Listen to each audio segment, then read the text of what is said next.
Okay, hello everyone, and welcome back to Back the Log Off. I'm Professor Icepick, and if you'll remember, last time I wrapped up the first chapter of Trails in the Sky, so now we're going to move on to a new game. And if you take a look at the top right corner of the screen, I'm pretty sure you can figure out what game I'm going to be playing. So this is going to be another experimental one. I haven't really done too many DS games in the past as live streams, but I'm going to be experimenting with a different sort of format this time. If this works out, I might try to modify this for use if I ever have to do anything on the DS ever again. Failing that, well, I like the way that this turned out. Hopefully you will too. So, yeah, let's fire up the game. Because I have a bit of a depressing backstory to go through as well, so...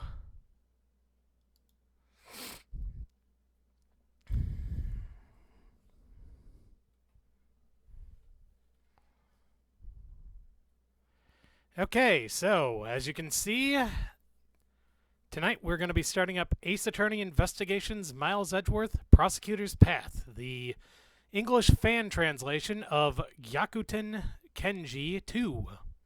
Kenji 2? KG 2? I keep forgetting. Either way, it's the second game out of the Ace Attorney Investigations spin-off titles, and I have a bit of a history with this one, believe it or not. So, I absolutely adored the original Ace Attorney Investigation. I absolutely adored it. It was my favorite game in the entire series. From what I can tell, there have been mixed reactions to it across the board. I loved it personally. I don't know if it's because of the fact that you got to play as Miles Edgeworth in it. I don't know if it was the gameplay itself. I just remember absolutely adoring it.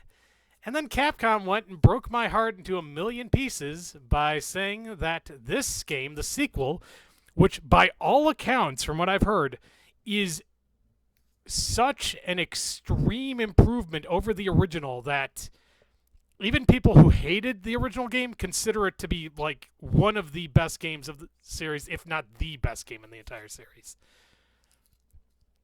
And Capcom told me to fuck off. So, yeah, kind of bitter about that. Kind of bitter about that to this very day. But among my friend group, we have something of a superstition where if we want something to go down, sometimes you just have to make sort of a sacrifice. I would love to see an official English release of this game. In fact, I honestly gave up on the entire Ace Attorney series until Capcom acquiesced to my demand, my silent demands, and brought this game out in English somehow. Maybe even using the freaking mobile ports would have been all right, putting it out on the 3DS eShop. But they never did it. So I'm taking matters into my own hands. Let's play the fan translation and see if that puts out enough good vibes into the universe to actually get something done.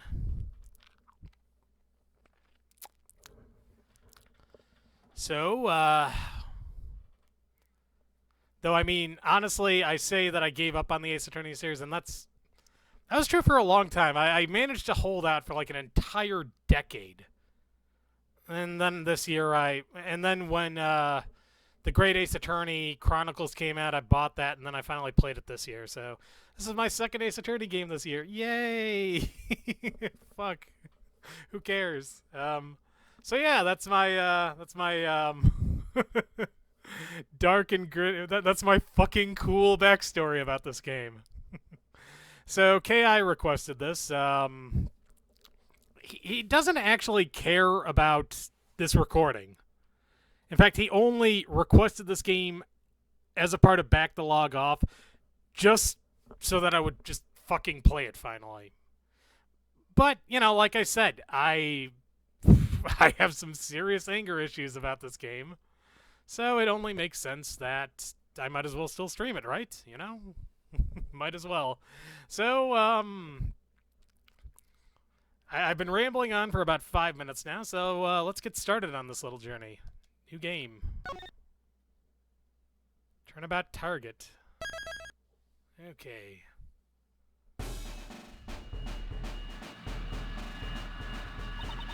There it is! We can see it! It's the emissary of peace from the east! The president's private plane is arriving at Gourd Lake!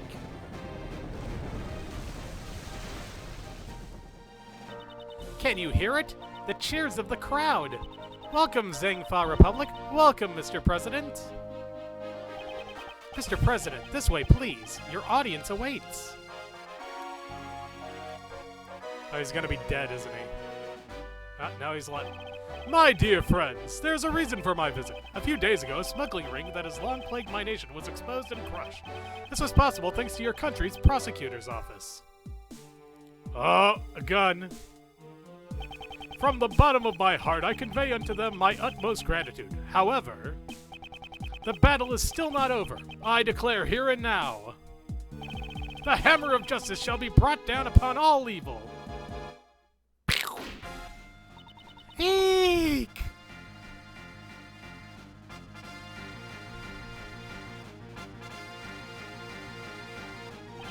Hurry! Contact the prosecutor's office. We need that man. Miles Edgeworth. If there's anyone who can solve this case, it's him. Aw, yeah! We're off to an amazing start.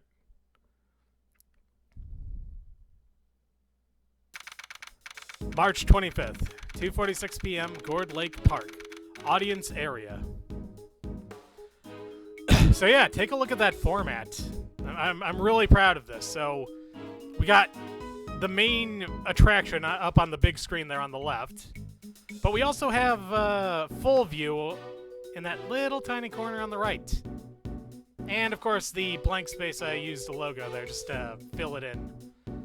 Personally, I think this might be the snazziest thing I've ever done in this regard. Now, I guess I could have used the box art. Nah, this is better. I think it looks cleaner. Ah, there he is, the man himself.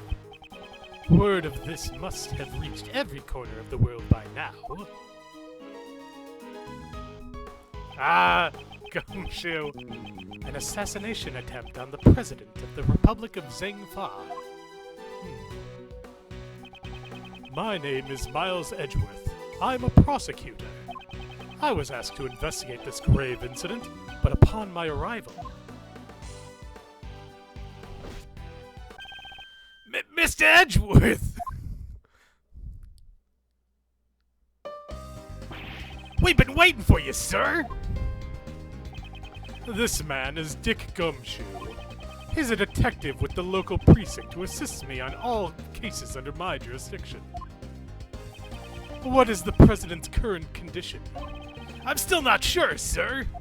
The paramedics just entered his plane a few moments ago. I see. I hope it's nothing too serious. Very well, detective. Please show me around the crime scene. Roger that, sir! Hey, mister! Just a minute, I'm begging you! Oh, God. What's this? Mister, you're the prosecutor in charge around these parts, right? Can I ask you a little something real quick? I'm afraid I must refrain from commenting for now. Let's go, detective. Hey, wait! Mr. Prosecutor! Hold on, Mr. Edgeworth! Wait for me, sir! Now then, detective, care to fill me in on the details? You just... Basically, the whole thing happened here, in Gourd Lake Park. There was a big welcoming... There was a big welcoming event for the president of the Republic of Zhengfa. The president of Zhengfa, Dijin Huang. As I recall, newspapers and news programs were making quite a deal over his visit. Newspaper article data jotted down in my organizer. It rained a bit, but it stopped just for... It rained a bit, but it stopped just before his plane landed. He came out, and all of a sudden, in the middle of his speech, bang! A gunshot! At least I think it was. You think? Truth is, I just got here as well, so I don't know all the details, sir. So, you were also called here on short notice? Yep. And today was supposed to be my day off. And I was supposed to be at the High Prosecutor's office preparing a case for trial. The Chief Prosecutor asked for you personally, sir. The Chief Prosecutor? The Chief Prosecutor was taking part in the welcoming event. Apparently, the Chief called out right after the incident occurred. Call Prosecutor Edgeworth. He's the only one who can solve this case, he said. I see. So that's what happened. After the incident, we sealed off the park right away. Which means the assassin is still in the park.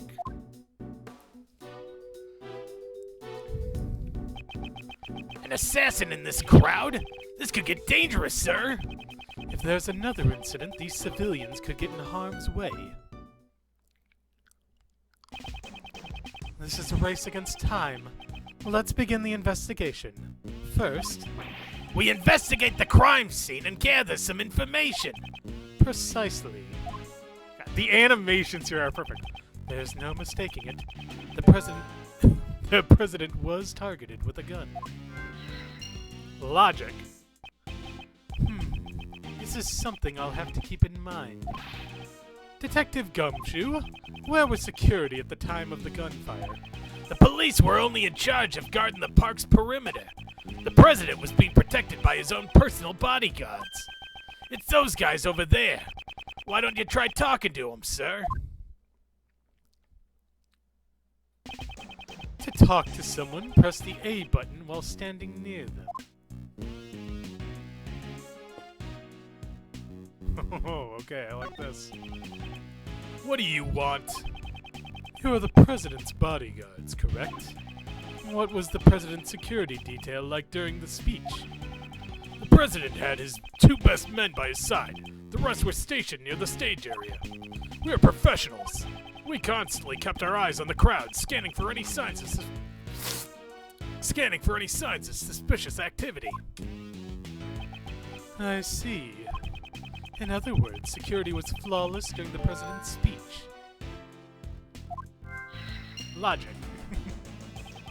Well, let's keep going. We should talk to other people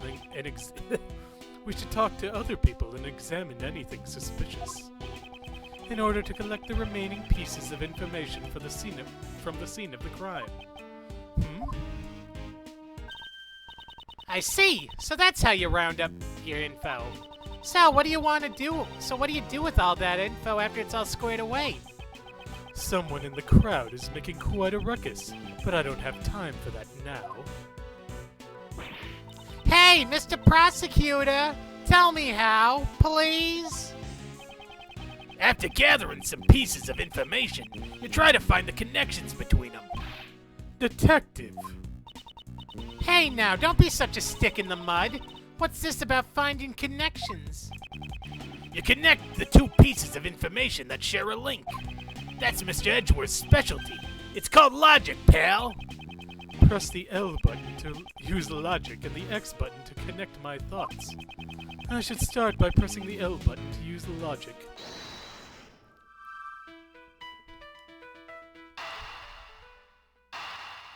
Connect my thoughts.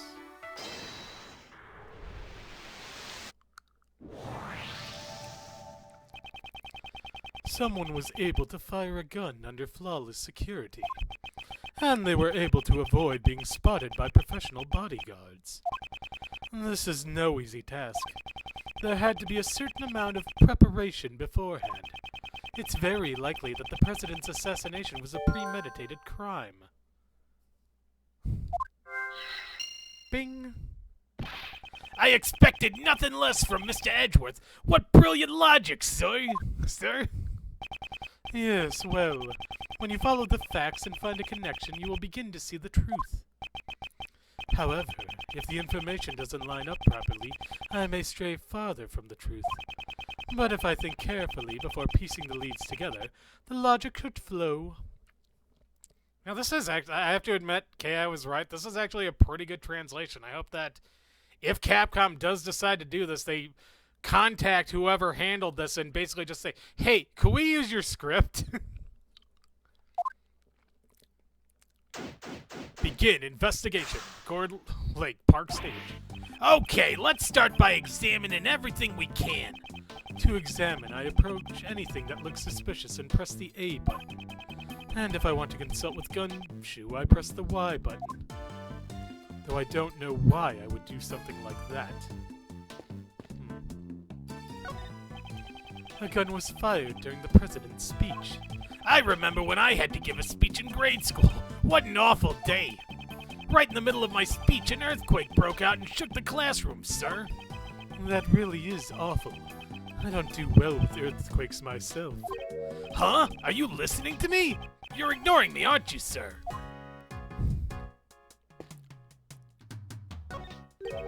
What is he taking pictures of? The hammer of justice shall be brought down upon all evil. It looks like he's reading the speech notes on the floor, sir. Guide to Public Speaking 3. Speak slowly and yell loudly with confidence, it says. I see. So that's how it's done. I guess I'll take another photo. I have an objection to his behavior at work. Have you found any traces of the assassin? Nope, none at all, sir. No fingerprints or footprints of any kind. It's because everyone's touching everything and walking wherever they want. Detective, don't you think that was a bit out of line? I agree, sir. I'll report it and see that it shows up on his next salary assessment.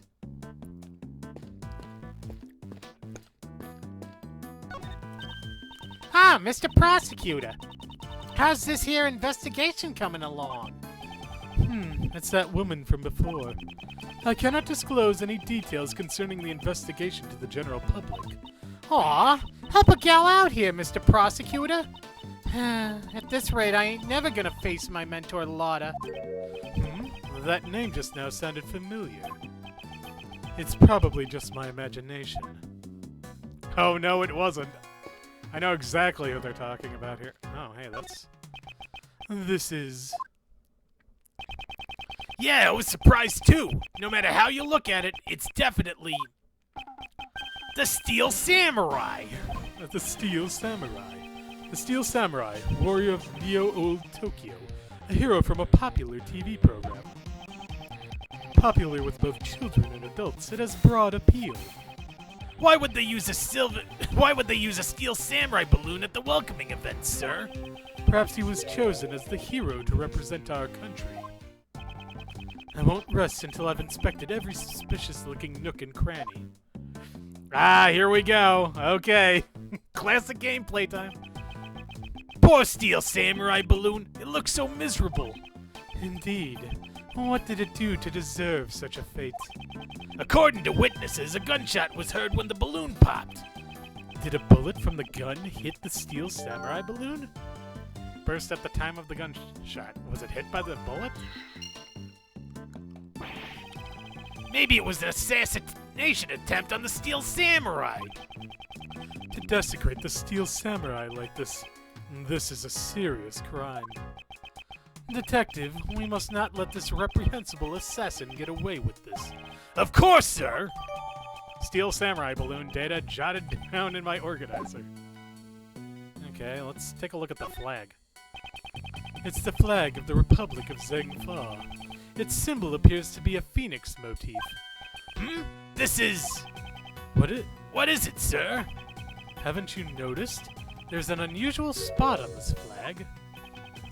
Compared to the flag on the opposite side of the stage. There's a speck of dirt on it. This flag is spotless, sir.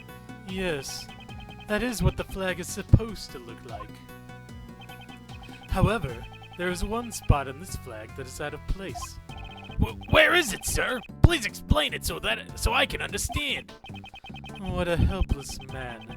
I suppose I should point it out to him. Move the cursor to the unusual spot on the flag and press the X button to present it. Well, that's an obvious one. It's right there. Take that! Take that! There's an unusual hole in this flag. Ah, you're right! Judging by the burn marks around the hole, it appears to be a bullet hole. A bullet hole? Then the bullet from the gun must have gone through the flag.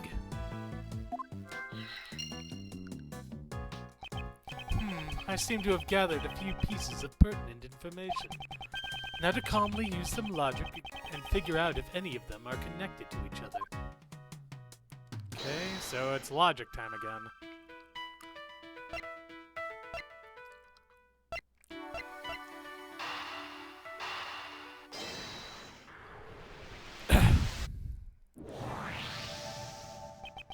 As a result of the gunshots, there's a bullet hole in a flag and a ruptured balloon. That must mean 2 shots were fired, sir. If we include the shot that hit the president, it's possible that 3 shots were fired in total. No, it's also possible that the flag and the balloon were punctured by the same bullet. If only we could be certain about the number of gunshots. Investigation complete. Now then, let's continue the investigation. Hey, Mr. Prosecutor! If you find anything new, could you please let me know? I've been wondering for a while now, but who exactly is that woman? I thought she was just a nosy onlooker, but it looks like she's investigating too. Hey, please, I'm begging you.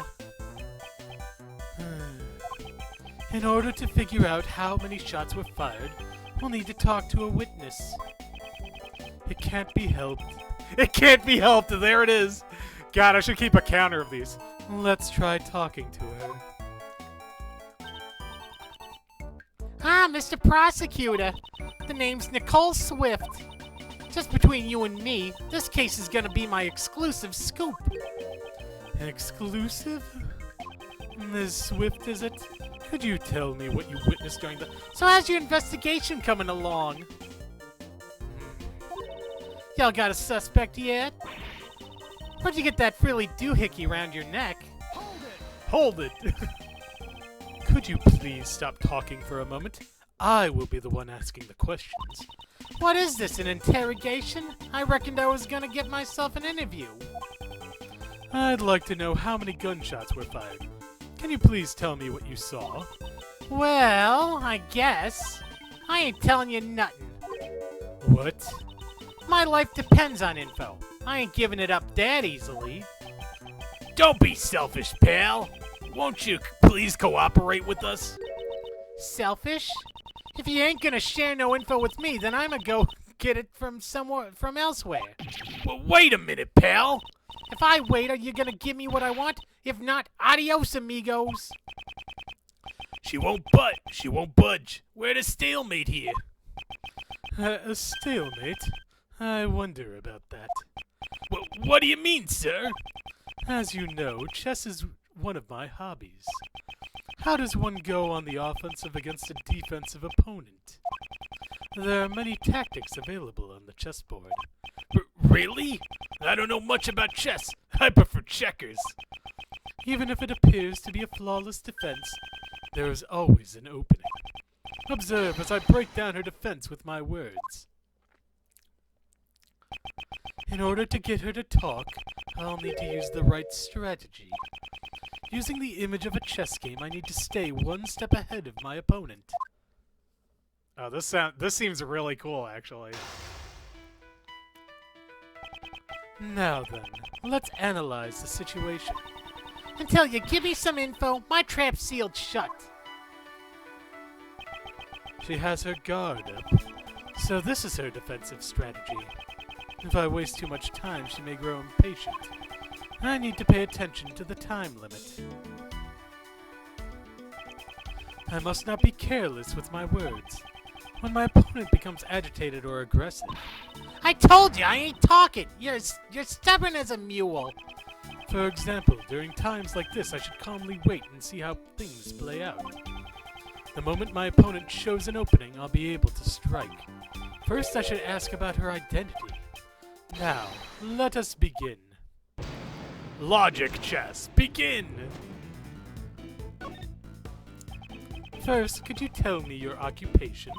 No way! If I told you, then you might get the wrong idea. The wrong idea? In other words, it's a job that you cannot tell others about?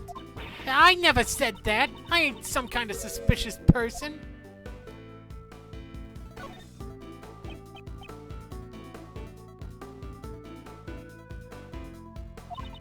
I'm just your run-of-the-mill model citizen. Please excuse my rudeness. I did not mean to offend you. I may not know the details of your job, but I'm sure that it is a reputable one. Eh? Well, you might be giving me too much credit there. I ain't even done any major articles yet. An article writing job? I heard you mention articles just now. Does your job involve writing articles by any chance? Dang nabbit! That's right. I'm an investigative reporter. A bona fide up-and-coming news journalist. I see. A reporter. She may already have some information about the case. This will be my next line of questioning. Well, regain some health. This is where the real battle begins. I'll need to draw out even more information from her.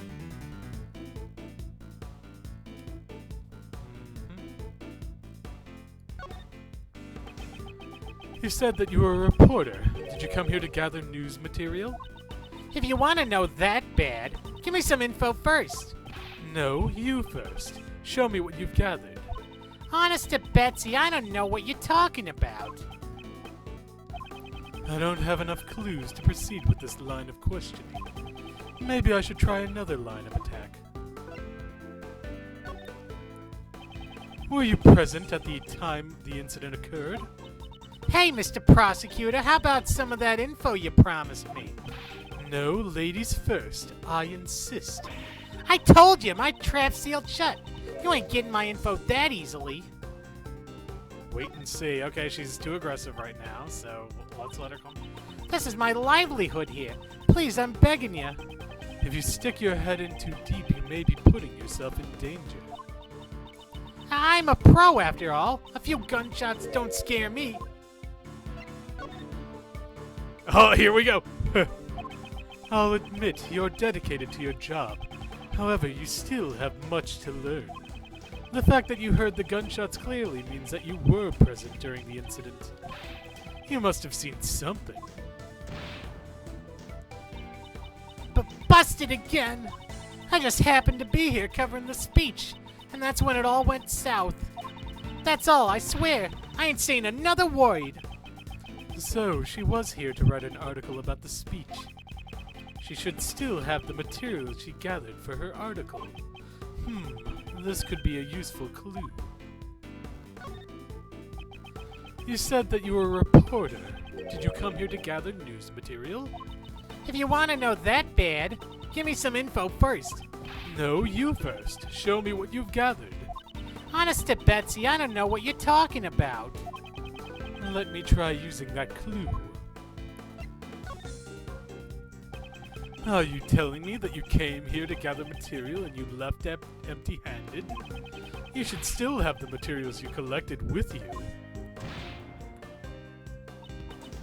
That's...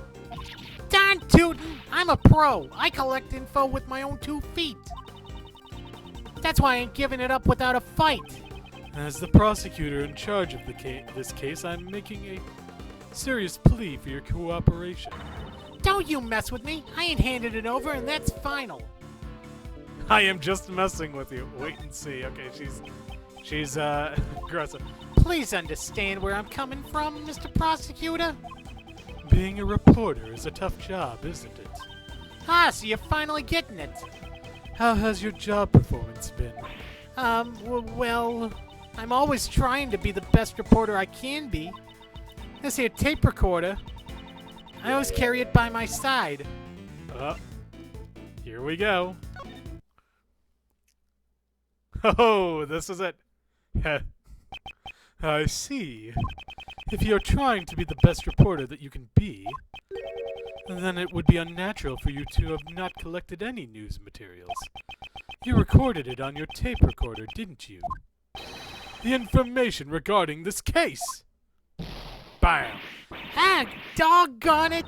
There goes my exclusive scoop. That's right. I have it on my tape recorder. All the information I recorded for my article is right here. Checkmate. Logic chess complete!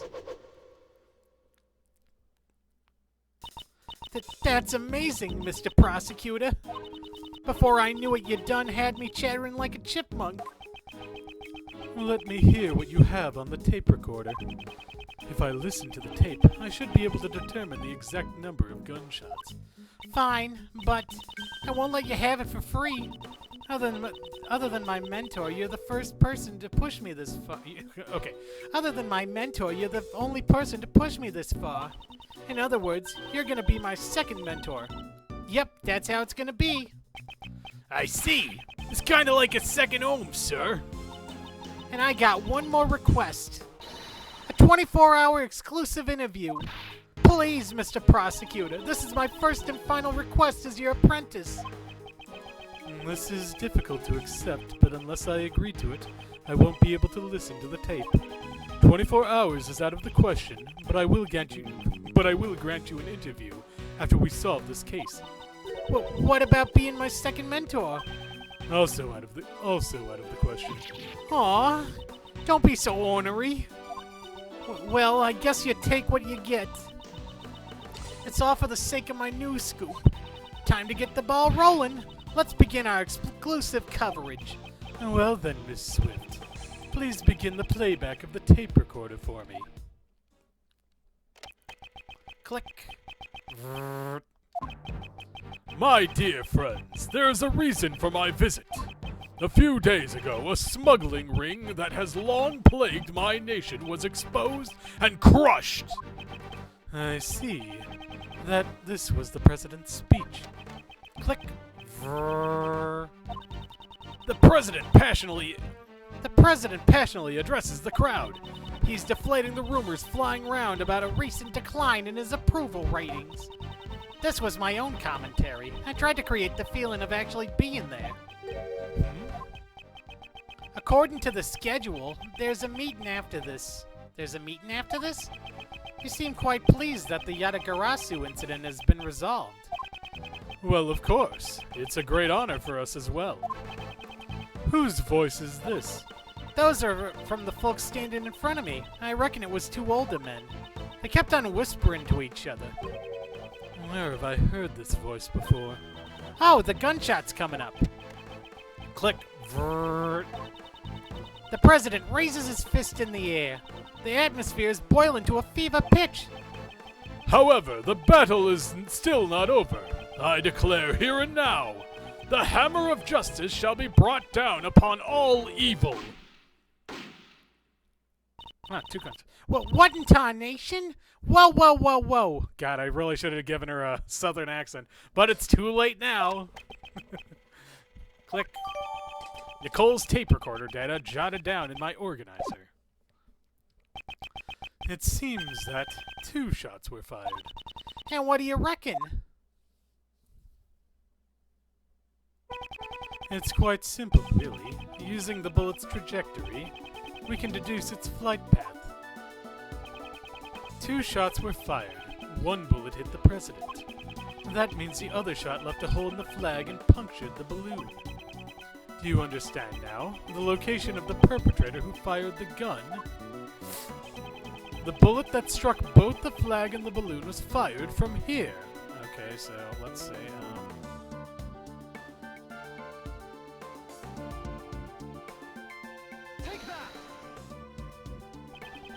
by connecting the bullet marks from the flag and the balloon, we learn the bullet's trajectory. It's likely that the bullet was fired from the left side of the audience area. Bullet's trajectory data jotted down in my organizer. Just what I'd expect from Mr. Edgeworth. Detective Gumshoe, I would like to investigate the left side of the audience area. Yes, sorry. Wait, you mean we have to move all these people? Yes, there's no time. We could be losing vital evidence for every second we let slip by. We must hurry. Yes, sir. Mentor number 2. Hey, mentor number 2. Ms. Swift, I assume you are addressing me? Of course, mentor number 2. This is my time to shine. I'm an expert at crowd dispersal. Light the torches, release the hounds, and run them down. I appreciate your help, but please do not use those methods. Also, please stop addressing me as your mentor. I never agreed to that position. I hear ya. I'll try to keep that in mind, mentor. I mean, Mr. Prosecutor.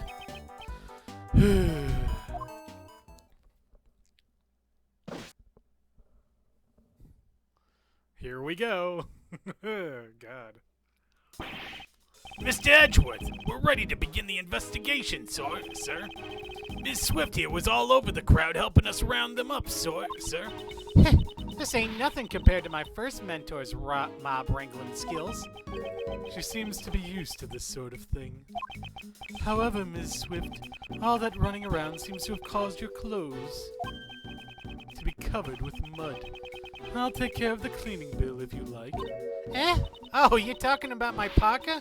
Don't you worry your fancy little head about it. It's reversible, so I can just flip it around later and it's good as new. Well, that won't do much for mud stains, though. Well, Mr. Edgeworth, let's restart the investigation, sir. The crowd has made a mess of the crime scene. I hope some traces of the criminal are still left behind. Begin investigation. Oh my god, is that... I have to talk to him! This is a terrible incident indeed, Mr. Edgeworth. Who is this man again? Hi, Winston Payne, and willing to assist as a prosecutor. He's a prosecutor? Why did you come here today? I accompanied the chief prosecutor. His voice sounds like the one that I heard on the tape earlier. Was he one of the men standing in front of Ms. Swift? And where is the chief now? The chief is a busy man. He had special permission to leave the premises. The chief called me here and then left by himself? I'm not completely satisfied with this. Oh hey, drink cup. Let's check out the trash. Y'all need to go through the garbage? You prosecutors got a tough job. Detective Gumshoe. Right away, sir. So it's the detective's job to go through the trash. Prosecutors don't want to dirty their hands. Let's see. I hope I find something good. The detective seems to be a little too eager about searching through the trash. This is a winning popsicle stick. Detective! Sorry, sir. Let's see. Something related to the case. Look what I found, sir. Yes, good work. Let's have a closer look. I'll need to view this object from various angles to uncover the truth hidden within. Yes, sir. Just give me the word and I'll spin the evidence round and round. Hold the R button and use the D-pad to rotate the object to a desired viewing angle. If you want to zoom in and zoom out, I'll move the evidence for you, sir. Press the X button to zoom in and the Y button to zoom out. Investigate every fine detail. If you find something suspicious, please let me know immediately, sir.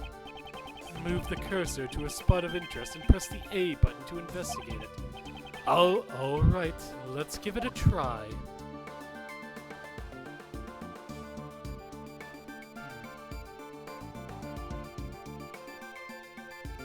Wait a second. Oh, we got a gun. It's a document of some sort. Let's see. President's Security Detail. It's President's Security Detail? These are the plans for the President's security, sir. It depicts the security layout. The bodyguards' names are written on here, too. Rook and Knightley. That's great. The bodyguards are not from the Republic of Zengfa? It seems the president hired a local security firm. Why didn't he use the police force of Zengfa? You want to know the reason? That's another big scoop. Do you know something about it? I was just at the Zangfa embassy the other day fixing to get me some news material. That's when I heard.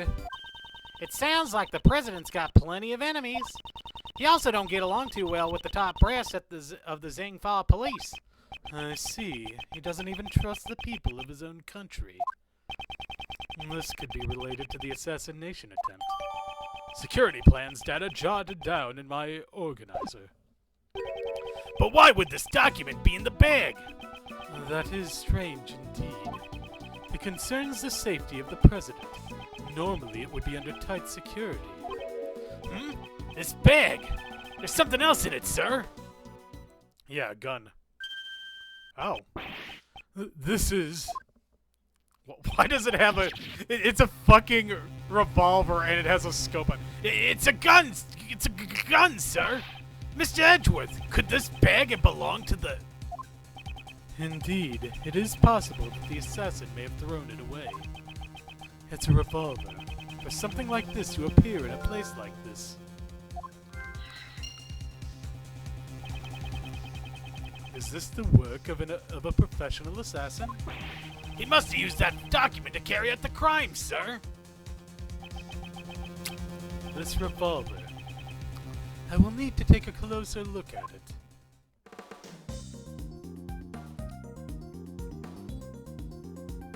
Okay, we have a scope there. Let's see. This is a laser pointer. It's an implement you attach to a gun to help you aim with a laser, sir. Just press here and... It's firing a red laser, sir! Did the assassin use this laser pointer to target the president?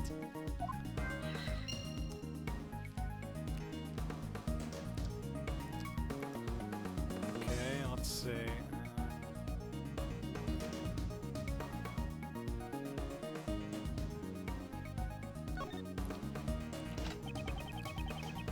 This gun fired 2 bullets. That matches the number of gunshots heard. This must be the murder weapon, sir! Revolver data jotted down in my organizer. This bag has provided us with lots of useful evidence. Dumpster diving really paid off, sir. Good work, Detective. I have one more request. Please tell the forensics team to check the gun and the bag for fingerprints. Yes, sir! If we can obtain fingerprints, it would be a huge breakthrough in our investigation. I've got the results back, sir! That was fast. Of course! I made them double time it! Unfortunately, we couldn't find any fingerprints, sir. Are you certain that you did a thorough search? Of course, we combed every inch. We even took out the bullets and examined them, sir. As expected, this won't be easy. Okay, let's see. Oh, cameraman.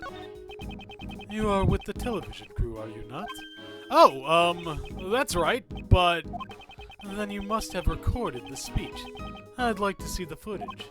Yeah, about that. That will be difficult. What was that, pal? It's your duty as a citizen to cooperate with the investigation. After the incident, the guest knocked over the TV camera in the panic. All the footage was lost. If there was any footage left, that it could have been vital evidence. Yeah, it's too bad, sir.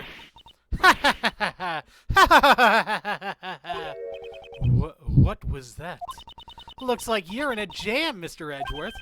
That voice. Kay! There she is. There she is, Kay Faraday. Long time no see, Mr. Edgeworth. The hero of justice. Kay Faraday is here to save the day. Hero? I guess she wouldn't refer to herself as a heroine. So, have you given up on this great thief business yet? Nope, I haven't stopped. I'm just on vacation. I'm still training to become the second Yatagarasu. About 2 weeks ago, this girl became involved in one of my cases. Shit, it's been 2 weeks since... God. The mysterious phantom thief, the Yatagarasu. The case of a gentleman thief who steals the truth for the sake of justice. This girl is a successor to that great thief. If you need to pick a lock or untie a rope, leave it to me. But since I'm still in training, I haven't actually stolen anything yet. Kay, what are you doing here? Isn't it obvious? I wanted to join in the festivities. She does seem to have a fondness for these kind of events. Afterwards, I thought I'd come meet up with you guys. Well, we're glad to see you. You look like you've been doing well, pal. It's been a while, Gummy. I'm glad you're well, too. Kay, you said earlier that you could help me out? Please don't be surprised, Mr. Edgeworth. I took a photo that captures the exact moment of the crime. I see. Could you show it to us at once? The same as usual, I see. Can't you act even a little surprised? Yeah, that prosecutor's always in a sour mood. He even got annoyed when I called him my second mentor. Oh, by the way, I'm Nicole Swift, up-and-coming investigative reporter. Nice to meet you, Nicole. Yeah, Mr. Edgeworth's really... Enough idle chatter. Can you please just show us the photo? Fine. Here. This is a photo I took right at the moment of the gunshot. Huh. So they got him in the head? It was awful. Everyone in the audience was running in panic. This photo depicts the president and his two bodyguards. Judging from the names written on the security plan, these two must be Rook and Knightley. What is this? Thank you, Kay. This will be a very important clue. Oh, you got that sharp look in your eyes. Did you find something, Mr. Prosecutor? In this photo, there's a contradiction.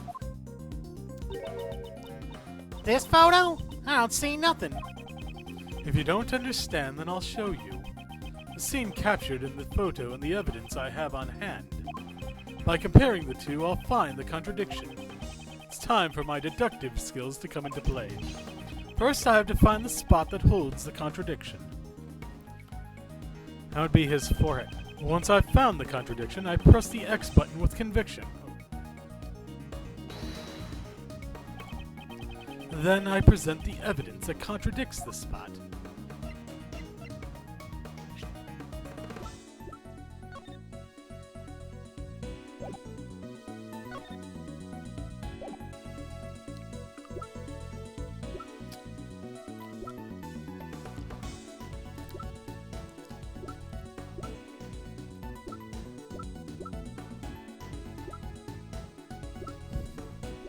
Proof of my profession, however, I prefer to keep it in my pocket.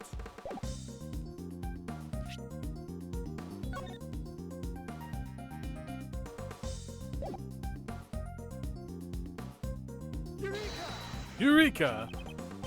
Ms. Swift, this newspaper contains a photograph of the president. I'd like you to compare it with the photo Kay took at the scene. What do you mean? Oh! That's right. There's something on the president's forehead that wasn't there before. Is that a mole? It certainly looks like a red mole.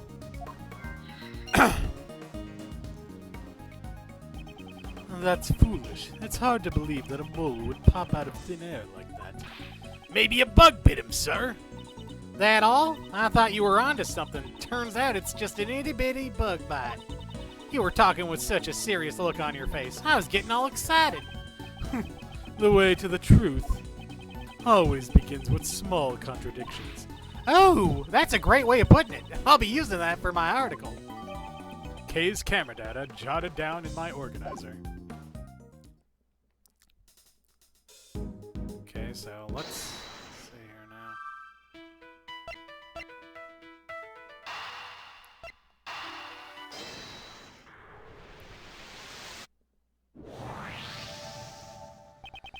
I've solved the mystery of the red mole.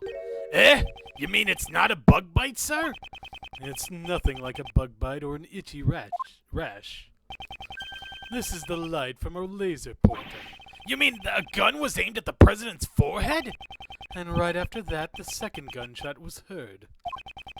That's certainly more than an itch, sir. Indeed, I'm concerned for the president's well-being. It's become more and more likely that this gun was the weapon used in the attack. Assassin's revolver data updated in my organizer. But why did the criminal use a laser pointer, sir? That's right. They would have had a beam of light shining from their hands. Pew, pew, pew, pew. Way too conspicuous. And if you follow the path of the laser, you will find out who fired the shot. That's not good at all. Oh, yeah. Oh, yeah. I also took some other photos. Maybe the light from the laser pointer was captured on those. It's a long shot, but there may be a chance. Kay, could you show us those photos? Coming right up. Firstly, the photo from before the incident. Your face is taking up most of the frame. I wanted to get a two-shot of me and the president. This was taken a little before the gunshots. And here's the one I showed you before. This was right after the first gunshot. And immediately after that, a second gunshot rang out. And then... What is this? You can't really see much in this photo. After that last photo, one of the running guests knocked me down. Looks like the shutter clicked just then. This doesn't look too helpful, pal. Well, those were all the photos I took. Kay's camera data updated in my organizer. I'd like to examine these in a bit more detail. Investigate which photo? After the incident.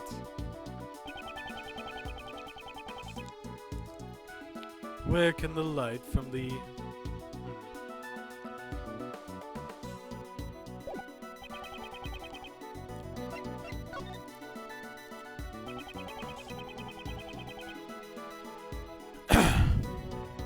Oh, wait.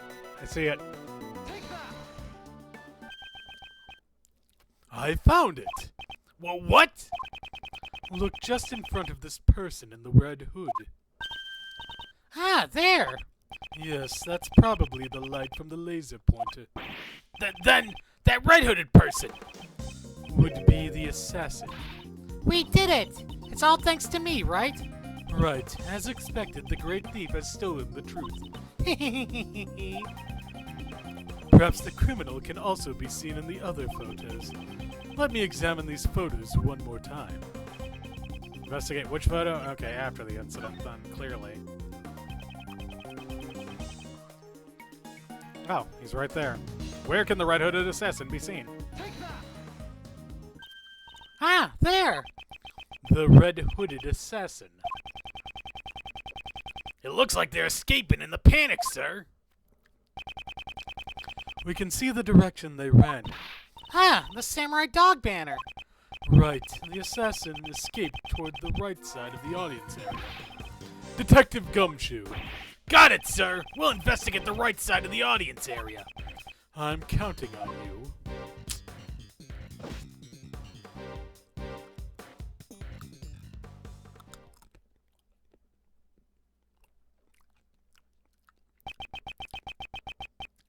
The red-hooded assassin. Since the park was sealed off, there's nowhere they could have run to.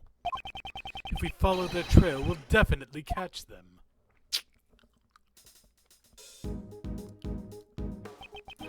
Now then, let's continue with the investigation. We'll definitely find some traces of the assassin.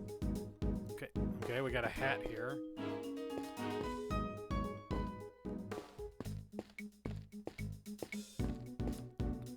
There's an umbrella. Oh, target practice.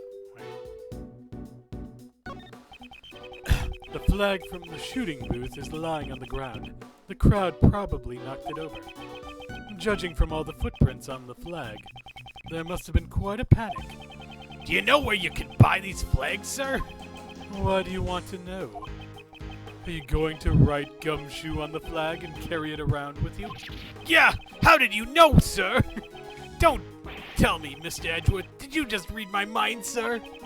I meant it as a joke, though. For him to actually have thought that.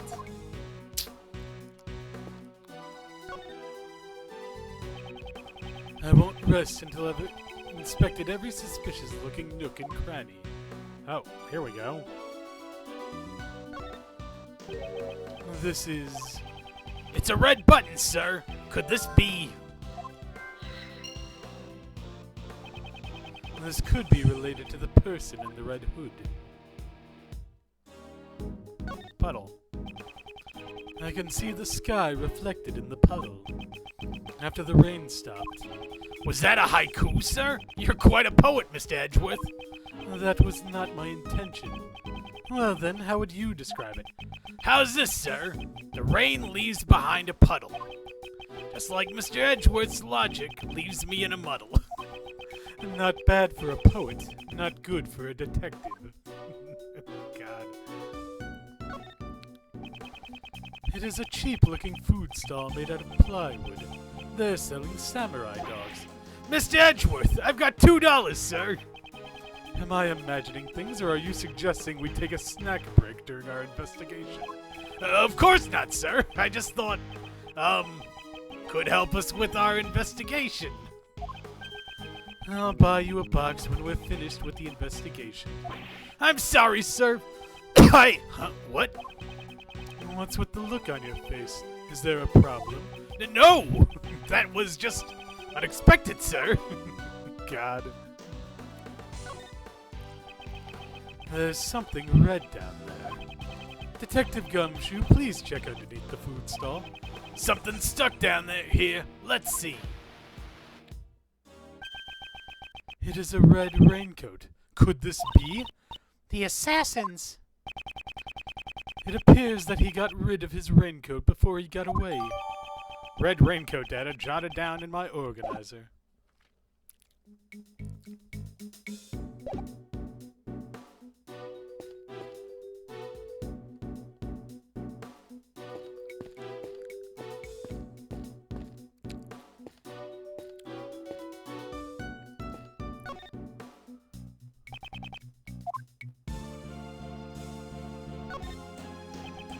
The sleeve. It's inside out. It's also missing a button. Okay, well, it's logic time then. It's logic time, I guess.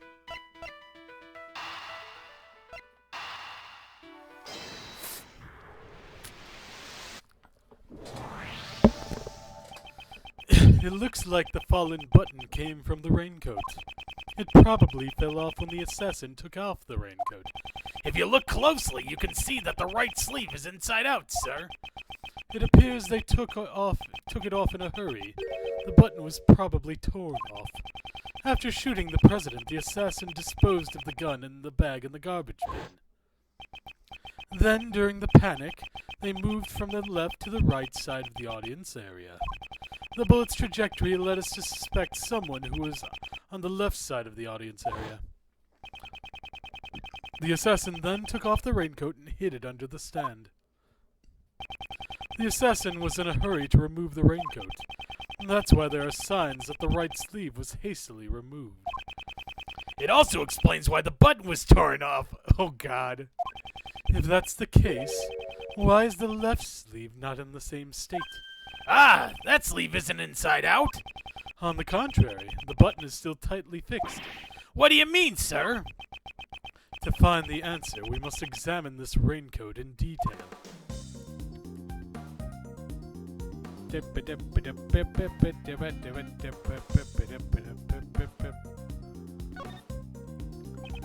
I'd like to investigate the inside of this raincoat.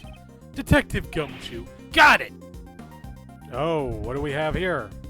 Blood? This is a blood stain. Judging by the location, this is most likely the assassin's own blood. So we're looking for someone who's injured, sir. Not just any injury, Detective. An injury on their left arm. What do you mean, sir? The criminal was in a hurry to take off their coat. That's why the right sleeve is inside out. On the other hand, the left sleeve remained unchanged. How did this difference arise? Quite simply, the assassin couldn't get his arm through the left sleeve. If you think of it like that, it all starts to add up. Furthermore, a bloodstain was found on the left side of the raincoat. I see! He couldn't get his injured arm to fit through the sleeve. Yes, indeed. I'd say the possibility is quite high. Red raincoat data updated in my organizer. It's all coming together. Investigation complete! Detective Gumshoe, I want you to pull our assassin out of the crowd. Roger that, sir! Someone with an injured left arm, right? You must have a good head on your soldiers if you did see through me, Mr. Prosecutor. Finding the assassin with only that much evidence shouldn't be a problem at all. That's our Edgeworth. With everyone in the park sealed in, the assassin should still be within the crowd. I'm counting on you, Detective Gumshoe.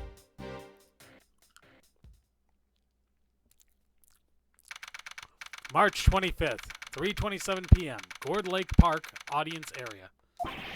Mr. Edgeworth, we found a suspicious person in that condition, sir. That's gotta be the assassin. Okay, we haven't proven that this person is the assassin yet. For now, this is just a person of interest. Don't jump to conclusions. Got it. I'll control myself. There's no doubt that this is the guy who targeted the president, sir. It takes a daring person to target someone's life in front of an audience. Detective, bring him here. Courteously. Yes, sir. Hey, you guys, bring him here. Oh shit, it's Shelly the Killer. And there's the music! He's not carrying an umbrella, and his left arm is bandaged. You there, state your name. My name is John Doe. My name is... My name is John Doe. John Doe? That's an unusual name. That is correct. This man, have I seen him somewhere before? Prosecutor Edgeworth. You know my name. Yes, I have been observing your investigation. May I ask why you've called me here? We are searching for the assassin who attempted to murder the president. Do you recognize this red raincoat? I'm terribly sorry, but I'm afraid I do not. I believe that this raincoat belongs to the assassin. Oh my, that is terrible indeed. Oh god, I love that animation. That's great. This person should also have a severe injury on the left side of their body, precisely like yours. I have no relation to this. A stare down. Mano a mano. It's like they're firing laser beams out of their eyes. So, what happens next? Obviously a confrontation, pal. A battle of wits between two gentlemen. Should I hear his explanation? Yes. A witness might lie or misunderstand. If you find a contradiction in their statement, you present evidence, pal. Press the R button to look at the organizer and the X button to present. And if you don't find a contradiction, what do you do then? At those times, you press the witness for more details. To press the L button. All right, sir. Could you give us a demonstration, please? Go, Mr. Prosecutor. You are America's best. She just won't quit. Mr. Doe's testimony. I understand that the person in the raincoat is suspicious. However, that doesn't mean that he was injured. I don't suppose you have proof. Clearly, my left arm is injured, but I can still use my right arm. When it was raining, I used an umbrella. I have no need for a raincoat. You didn't wear a raincoat? That's your claim? Yes, not everyone uses a raincoat for protection against the rain. I'm an umbrella person, after all. I'm definitely a raincoat person. Umbrellas will hinder your movement. Well, I don't use the raincoats or umbrellas. Come rain or snow, all I need is my trusty parka. That wasn't what I wanted to talk about. I hope you understand. I am not the assassin. Unfortunately, leaving a testimony unexamined goes against my principles. How troublesome. I am but a simple ice cream salesman. Oops. Please excuse me. In the panic earlier, my wound seems to have reopened. There's no mistaking that the owner of this raincoat is the assassin. Furthermore, the owner has an injured left arm. Mr. Doe, I shall reveal your true colors for all to see. Rebuttal. Mr. Doe's testimony. However, that doesn't mean that he was injured. Okay, yeah, I do actually have proof of this. The raincoat itself. Ah, there it is. Tick, tick, tick. Mr. Doe, you seem to be a very cautious person. However, today seems to be different, because you left this behind. You must be mistaken. That does not belong to me. Or perhaps you have evidence that proves otherwise? Mr. Doe, is your injury all right? The wound seems to have opened. Indeed, it is quite troublesome. Yes, I'm sure it is. You have my deepest sympathies. After all, you would have escaped had your wounds not opened up. What do you mean?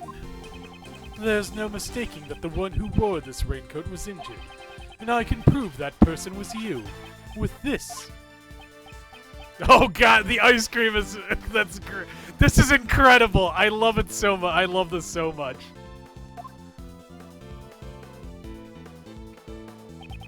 On the inside of this raincoat, there's a small blood stain. It's the blood of the assassin. Huh? That's great. That's incredible. Attacking the president is a serious crime, pal. You'll cause an international incident. No matter how long you keep silent, your true nature will soon come to light. A blood test will settle this. The blood from the raincoat, and the blood from your bandaged arm. I have all the evidence I need. Why don't you just admit it? You're the assassin who attacked the president! I am not the assassin. You don't know when to give up. If this was a game of chess, you would have been checkmated a long time ago. Admit your defeat gracefully. He seems completely unfazed. I suppose I have no choice. I'll admit it. Indeed, the raincoat is mine. He confessed, sir. Arrest him. Arrest him. However, that does not mean I shot the president. What's that, pal?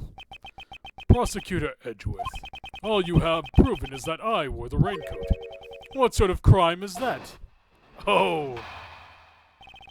Mr. Doe's testimony, part 2. I am no assassin. I'm just a simple ice cream salesman. All I did was put on that red raincoat and listen to the president's speech. It surprised me to see the bodyguards take action just before the gunshot rang out. Everyone in the audience immediately tried to escape, creating a state of panic. Are you satisfied this time? His story's getting fishier by the minute. He's really suspicious. Glaring at me won't help. We've got evidence. Here, look at this guy in the red raincoat. That's gotta be the assassin. I see. That is certainly not me. What? Prosecutor Edgeworth, please consider this carefully. Was I really the only one who wore a red raincoat? Whether he was or not, the person in the photo can only be Mr. Doe. But why? This man's self-confidence and intensity. Okay, let's press this time. Hold it. As an ice cream salesman, you must know quite a bit about ice cream. But of course, ask me anything you wish.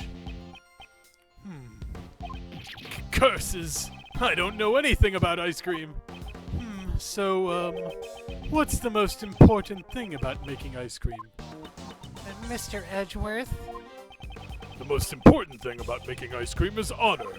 Honor? Honor? To make ice cream? Without honor, ice cream is nothing more than sweet ice. Do you understand? I am just a simple ice cream salesman.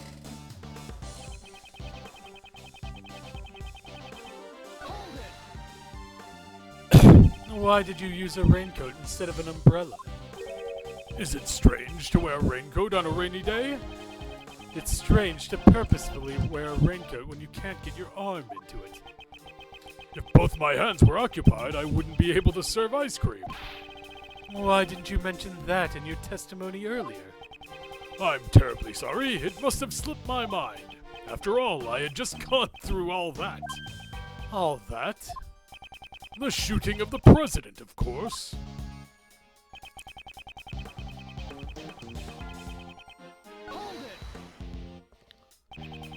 So the bodyguards reacted before the gunshot went off? Yes, the bodyguards moved first. The one on the left side of the stage in particular. You saw it all quite clearly. I have good eyesight. The names are written on the upper left of the security plaque. The bodyguard on the left side would be Mr. Rook. That is correct. A Mr. Ethan Rook, I believe. Perhaps he noticed the light from the laser pointer? That man is no ordinary individual. From their actions, I don't believe that the bodyguards were amateurs. This man isn't an ordinary individual either. Please add that statement to your testimony. As you wish. The man on the left side of the stage was exceptionally quick, a Mr. Ethan Rook, as I recall.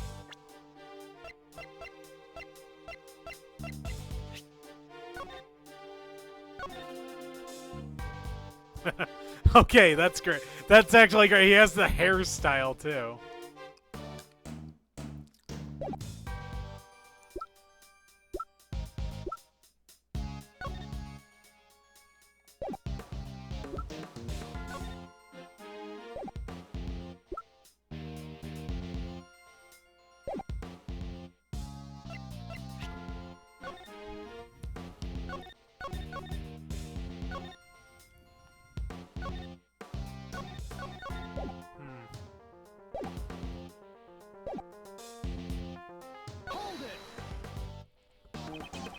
So, the bodyguard on the left was faster?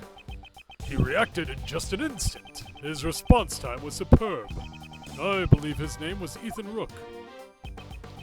I see. He had plenty of time to react.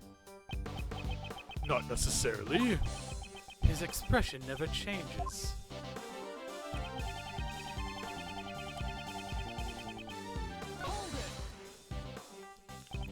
But you yourself did not run?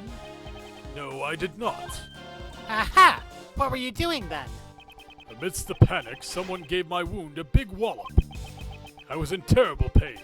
I felt like sparks would shoot out of my eyes. But in reality, no sparks came out. Sparks don't come out of people's eyes, Kay. The person who wore the red raincoat is the assassin. That's very clear from the photo. However, Mr. Doe is saying that Mr. Doe is saying that person wasn't him. that's just some story you made up, sir. Rip off his disguise, Mr. Edgeworth. Yes, in any case, I need to start exposing his lies. That's right. And in order to do that, we should press him for more details. No assassin. All I did was surprise.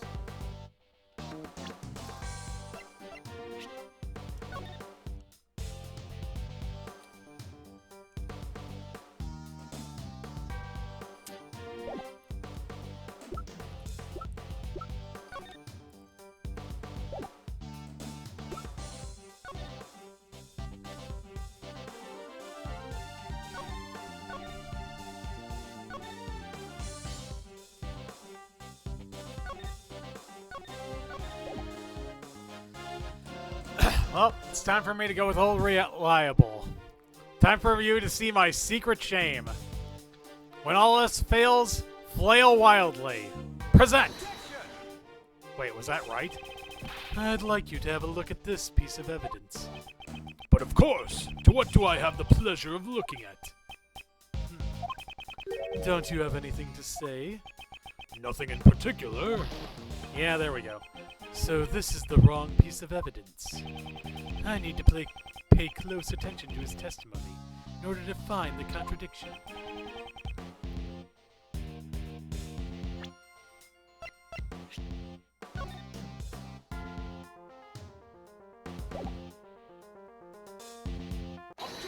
Ah, there it is. There it is. There's the smugness. It seems you aren't just a simple ice cream salesman after all. You think too highly of me, Professor Edgeworth. You think too highly of me, Prosecutor Edgeworth. Why would a simple ice cream salesman know the name of the president's bodyguard? The name of the bodyguard? Surely you jest. Didn't you just say their names a moment ago? Mr. Knightley and Mr. Rook. correct? This is a diagram of the security plans. We learnt their names from this. However, please look. Only their surnames are written here. You distinctly said Ethan Rook. How did you know his full name when we did not? That's pretty weird, sir. Why do you know his name? Explain yourself. That was merely a slip of the tongue. It's true. This guy is the assassin. Young lady, you're being a little hasty. The reason I knew his name is quite simple. What? I am an acquaintance of Mr. Rook's. What? He and I have a bit of a connection. His is a name that I will never forget. Mr. Edgeworth, he's just telling a big fat lie. This is not a lie. I am just a simple ice cream salesman And an acquaintance of Ethan Rook's. In that case, let's just ask Rook himself about this. Whether or not he's acquainted with this dubious ice cream salesman. As you wish. However, that may prove difficult now. He's currently busy with the President's security, after all. Besides, even if I am not an acquaintance of Mr. Rook's, does that prove that I fired the gun? If you aren't the assassin, then why did you remove your raincoat? It was a little hot, and the rain had stopped. I wanted to air out the wound. Is there a problem with that? I just can't seem to corner him.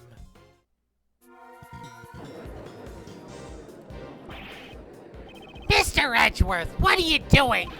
Hurry up and arrest him. That man's so suspicious, I'd even arrest him myself.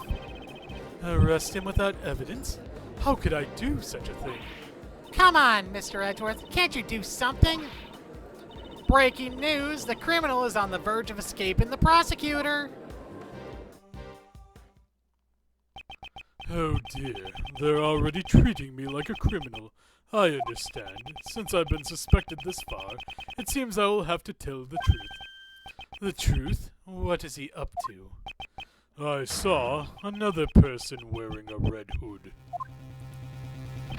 What? What? Surely that was the person who was in the photo. I first noticed him right before the speech when it was still raining. He caught my eye because his raincoat was the same color as mine. In his hand I saw a laser pointer with the light aimed directly at the president. It can't be. There was another person wearing a red hood? I knew that if I wore the red raincoat, I'd be mistaken for the assassin. That is why I took off the raincoat. You saw an assassin wearing the same color hood as yours? Wouldn't that be a nice coincidence? That's what I expected you would say, which is why I did not testify as such. Prosecutors and the police are a suspicious lot. I knew that nobody would believe me. At the moment of the incident, the assassin was very close to the prosecutor. Prosecutor? I only just arrived after the incident. Not you, Prosecutor Edgeworth. That prosecutor over there. Huh? Me? Yes, you should be visible in that photo. Oh, there he is. Here, right in front of the person in the red hood. That's me, all right. What's your point? What's this man driving at? I've been observing your investigation this entire time, Prosecutor Edgeworth, and I have noticed something strange. Something strange? It seems you still haven't noticed this contradiction yet. A contradiction? In this photo, the people who can be seen are the chief, Mr. Payne, and the assassin. I don't see anything strange. Please think back carefully about the circumstances during the president's speech. I believe you are holding the evidence that contradicts this photo. Do I have evidence that contradicts this photo?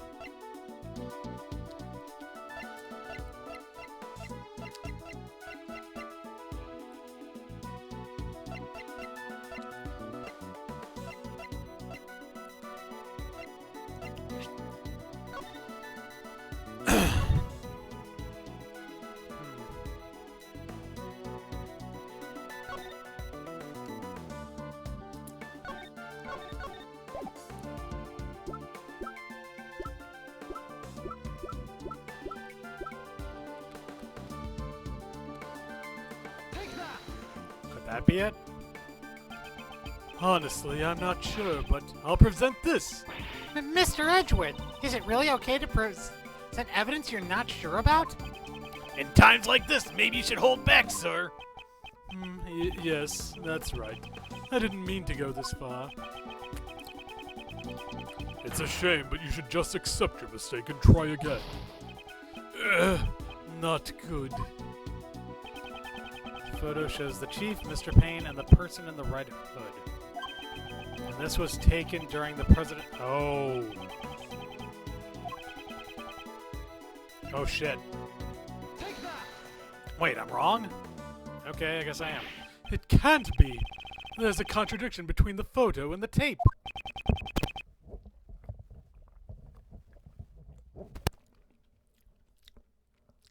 It seems you've noticed.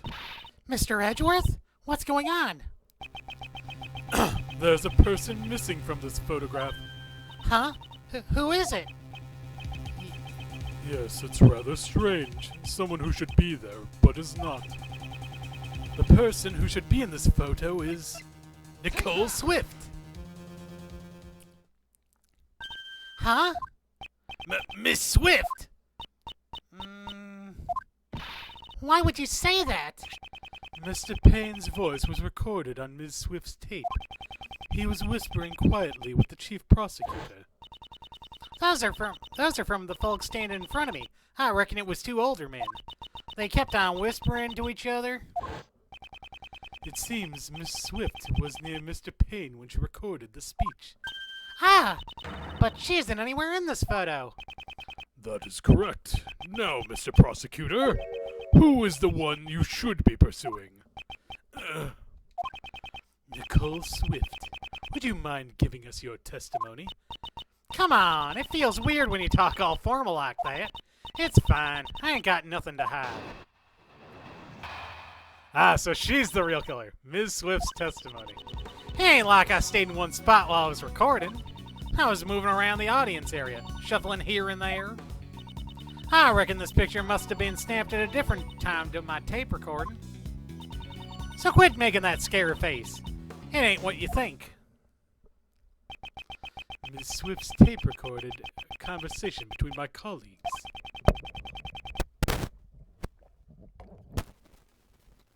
Mr. Payne and the chief prosecutor. Why would Nicole be lying? That would mean... It'd mean Nicole Swift is the assassin, pal.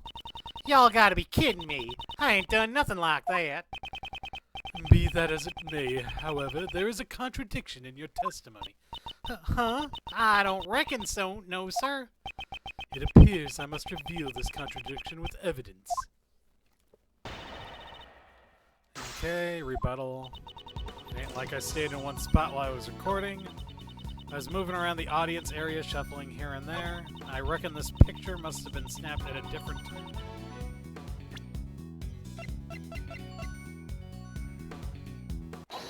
Nope.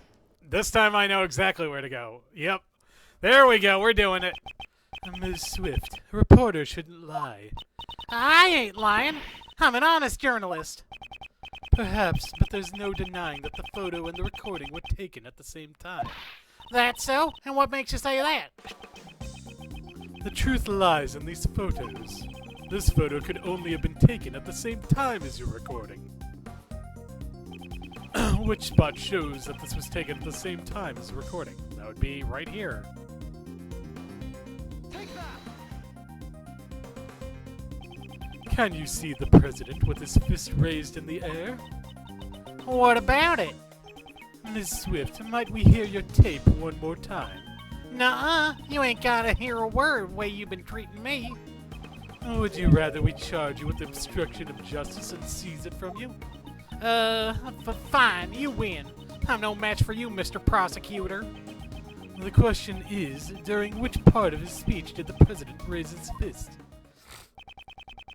No matter what sort of heinous criminal organization there is, I will not allow them to exist.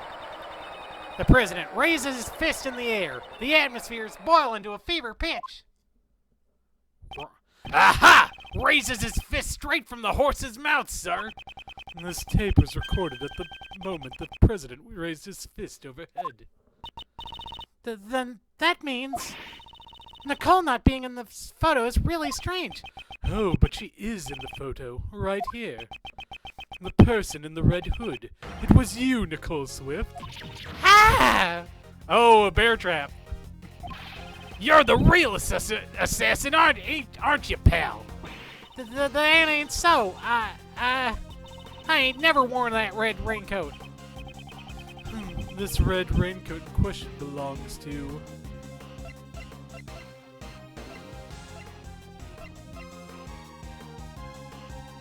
John Doe. The raincoat's owner is Mr. Doe. That much has been proven. You were wearing something else, a different red hood. You mean there were two red hoodies, sir?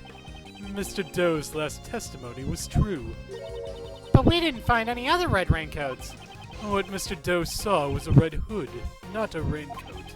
Miss Swift, what was it you told us earlier about your parka? Oh, you mean when I said it, I ain't worried about it getting all dirty? It's reversible, so all I gotta do is turn it inside out and... Ah! As I thought. Mr. Edgeworth, the inside of her parka is red. Indeed, and during the incident she was using that side. What? Hey, pal, what's the big idea? You're wrong. I've been wearing it like this the whole day. Well then, will you allow me to examine your parka? What are you expecting to find? We know it was raining prior to the president's speech. I believe you said earlier. Well, I don't use raincoats or umbrellas. Come rain or snow, all I need is my trusty parka. If you really didn't turn your parka inside out, then the inside should be dry. Hang on a minute. I ain't taking off this heavy backpack and putting it on again. Sorry, but can we do this another time? You think you can fool Mr. Edgeworth with that, pal? All right then, pal. If we're really wrong, prove it. Show us the inside of your parka. It wasn't me. I ain't no assassin. Miss Swift, if you want me to believe that, then you need to cooperate with us. Will you please tell us why you wore the red side of your of the parka? I'm sorry, Mr. Prosecutor. I had my reasons, honest. I'll tell you, y'all everything. Just quit bullying me. Hold it. Okay, this is going to be interesting. Whose voice was that? Hold on a sec. It's a little too early for the end game. Oh, here we go. Hold on a sec. It's a little too early for the end game.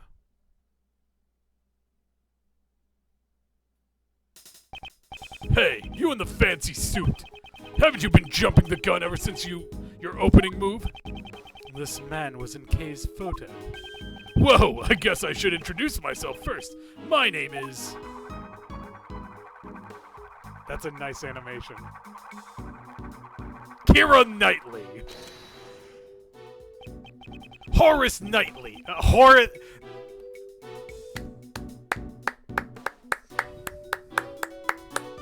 Bravo!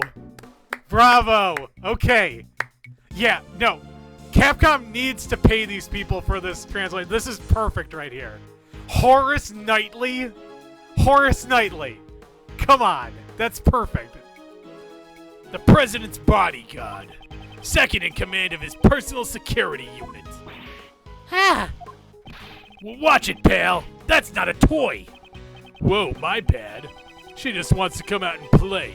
I can't seem to help it. Why do you have a gun if you're not a police officer? She's a lady of Zheng Fa. Only the president's bodyguards are allowed to use it. Anyway, back to business. I've got some news for you.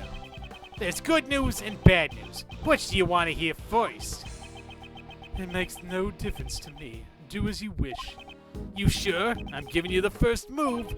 Alright, I got you. I'll start with my pawn. It seems you enjoy chess. You play too, Mr. Fancy Suit? It's Edgeworth, and I do have a fondness for chess. Is that so? Well then, Chess Master Edgeworth, I'll start with the good news. The president's safe. Not even a scratch on him.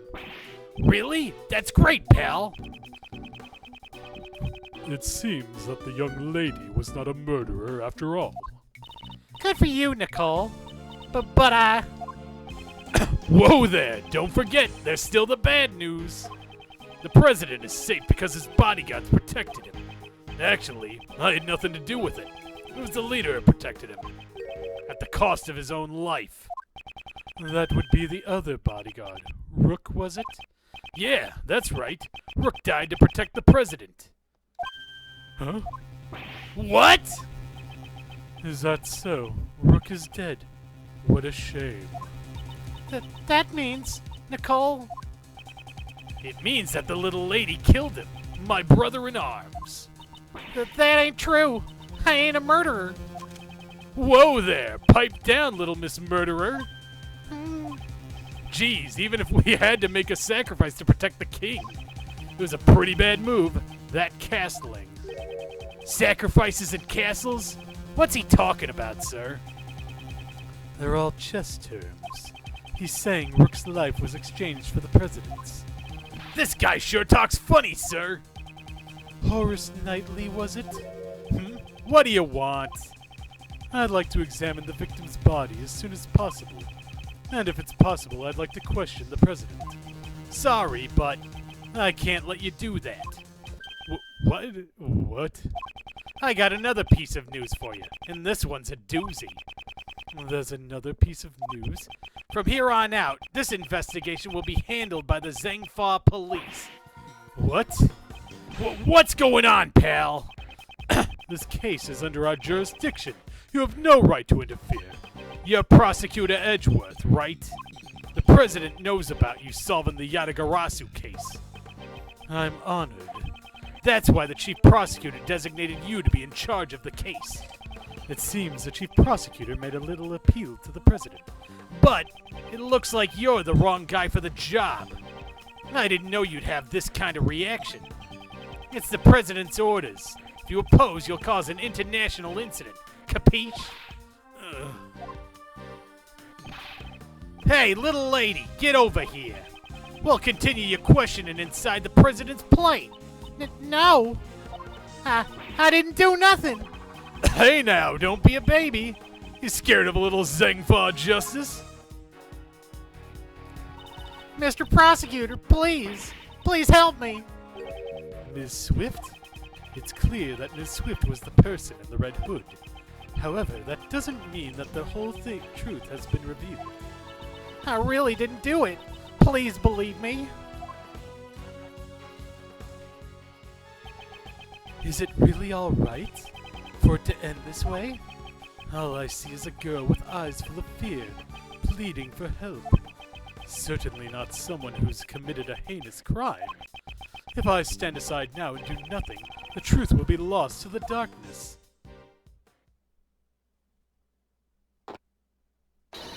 Gah! Eh? What? What? What the? You? Oh shit! Shelly! Silence. What the is an impolite way to greet someone? Your neck injury has yet to heal. You've already forgotten? No! Not you! Not now! It seems you've remembered. Hey! What are you doing? Cut it out, pal! You've got some nerve to do that right in front of a detective and a prosecutor. Stop! Stay out of this! He's out of your league. Mr. Doe? Who on earth are you? I am not merely a simple ice cream salesman. Of course not. He's a professional assassin. His name is Shelly the Killer. Yeah, there it is. Shelly the Killer?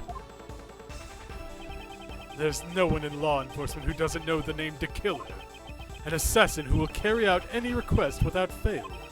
He was once involved in a case I handled. It's been a while, President Edgeworth. President, what the fuck is wrong with me tonight? It's been a while, Prosecutor Edgeworth. Although I do believe this is our first face-to-face meeting. The real assassin was you all along.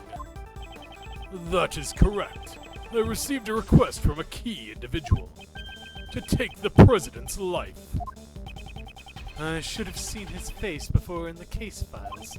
Curses. I was careless. I'm glad I hid a knife in my bandage before I entered the park. Even though my calculations were a little off. A knife? Not a gun? Now, Mr. Knightley, shall we play that game you love so much? Of course, the stakes will be your life. What do you demand? I want you to relinquish investigative authority back to Prosecutor Edgeworth. Investigative authority? Well, what are you playing at? I simply want you to allow Edgeworth to continue his investigation. Huh? Why do you want that? Rook is an opponent who is connected to me by fate. I would like to discover the truth about his death. When that man died, the investigative authority was transferred to you. I am simply asking you to give it back to this prosecutor. With your life at stake, this really isn't the time to be stubborn. Why, you're just using the investigation to get close to the president. And what if I am? Indeed, in order to continue the investigation, it is necessary that we enter the president's plane. As the leader of the president's bodyguards, I won't allow it. Oh? I thought you were only second in command. Now that Rook's gone, I'm in charge. I'm not sure if you're as capable as Rook was. Well, what are you saying? I'm totally the leader now. Very well. In that case, please exercise judgment befitting of a leader. You can lose your life here needlessly, or will you allow the investigation to continue? Gah! He's using the investigation as an excuse? Why would he go to all that trouble? What is this man thinking? Prosecutor Edgeworth, I trust you have no objections. Let us continue the investigation. Mr. Edgeworth, what should we do, sir? For now, we have no choice but to accept his proposal. At least we'll be able to investigate. But listen well, detective.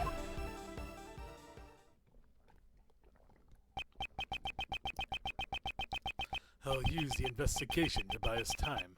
Meanwhile, gather up all of your men. Surround the president's plane so that he can't escape. Right! Roger that, sir. Bow, bow, bow, bow, bow. To be continued.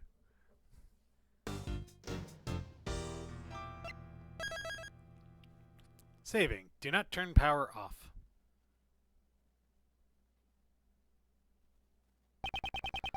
The death of the bodyguard, Ethan Rook, and the arrival of Shelley DeKiller. A new development in this case has come to light. Under Knightley's direction, the door of the president's plane was opened. After the paramedics attending to Mr. Rook left, we set foot inside the plane, one by one.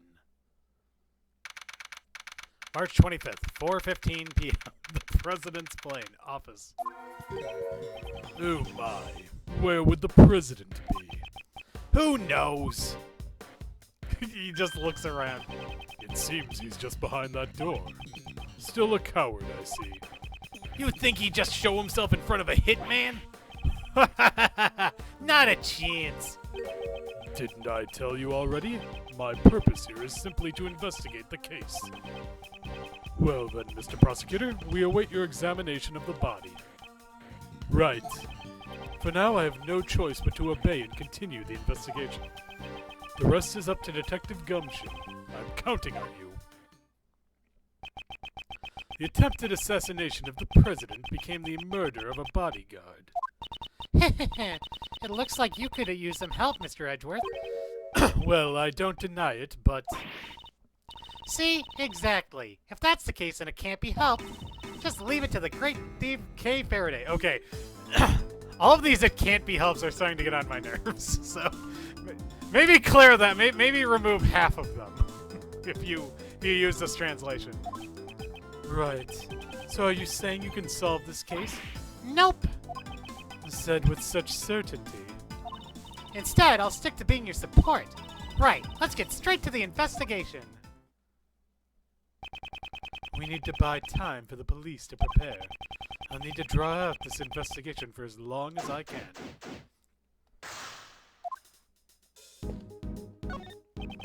2 gas masks lay on the table, ready to protect against poison gas attacks. The president seems to be quite fearful of assassinations. So this is the rumored gas mask. It's my first time seeing the real thing. Rumored? Among the great thieves? No, the Jammin' Ninja, the children's program. During Princess Viola's wedding ceremony, the poison-tongued ninja Simon Kowal. I should stop listening to her so seriously. It never seems to pay off. It's an inflatable lifeboat with an oar sitting on top. Looks like it's ready to be used at any time. Hey! There's only one oar. Well, I guess you could try to paddle with your hands.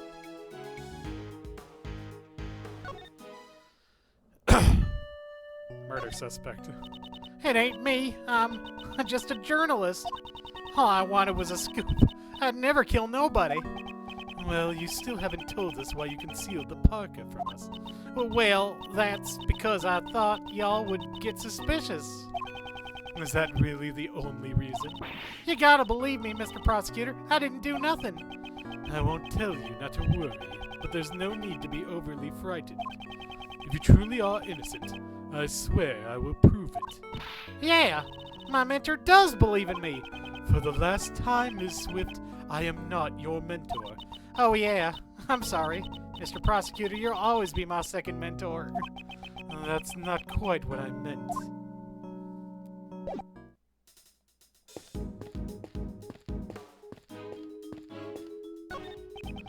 A sturdy life preserver rests against the table. It is an essential life-saving tool. I suppose this is a precaution in case someone accidentally falls into the ocean. The ocean, huh? Hey, Mr. Edward, how about we go together sometime? If you want to go, just go by yourself. Aw, don't be such a party pooper. Let's go visit the ocean. Think about the hot dogs and the shaved ice. It'll be delicious. You just want to go to the ocean to eat. God. Examine. The internal and external views of the plane are being monitored by these monitors. There was probably a better way to phrase that. I won't rest until I've inspected every suspicious-looking nook and cranny. Is that a toy? What's this thing? Oh, that's the president's precious stuffed animal. I don't really get it, but it's some kind of keepsake. Don't touch it! Precious? That's unexpected. Hey, it kind of looks like there's been a break-in. Indeed, the area it stands on does look a bit unnatural. Are those glass shards underneath the stuffed animal? This unnatural empty space, perhaps. Was there another monitor here? Security monitor's data jotted down in my organizer. Ah, there's another one. These monitors show the cockpit and the aircraft's exterior. There doesn't seem to be anything out of place. Well, that one seems to be fuzzy, so I mean... I would disagree with that, honestly. This monitor shows what's happening in this room. They've got some pretty good tech. Is that so? I don't know much about these types of things. It even captures the fine lines around your eyes, Mr. Edgeworth. Oops, my bad. Those are the usual wrinkles on your forehead. Kay, is that all you wanted to say?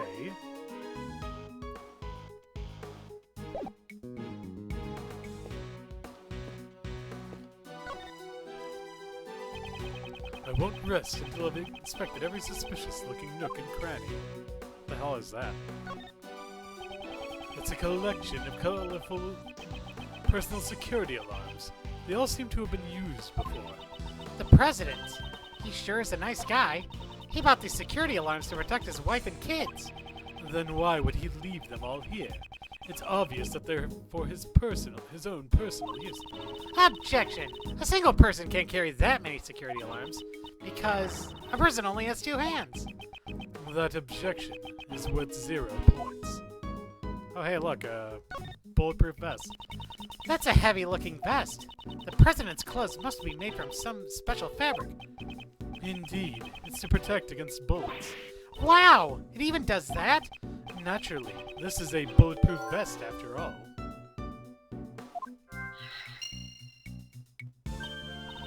so that's what it is. This is the first time I've seen one. You could have said something earlier. That really surprised me. Are these some kind of official documents? I know it's a bit rude, but let's take a peek inside. This seems to be a security plan. Ah, this looks like the one we found earlier in the trash can. Yes, it does. But what's this? Something seems out of place.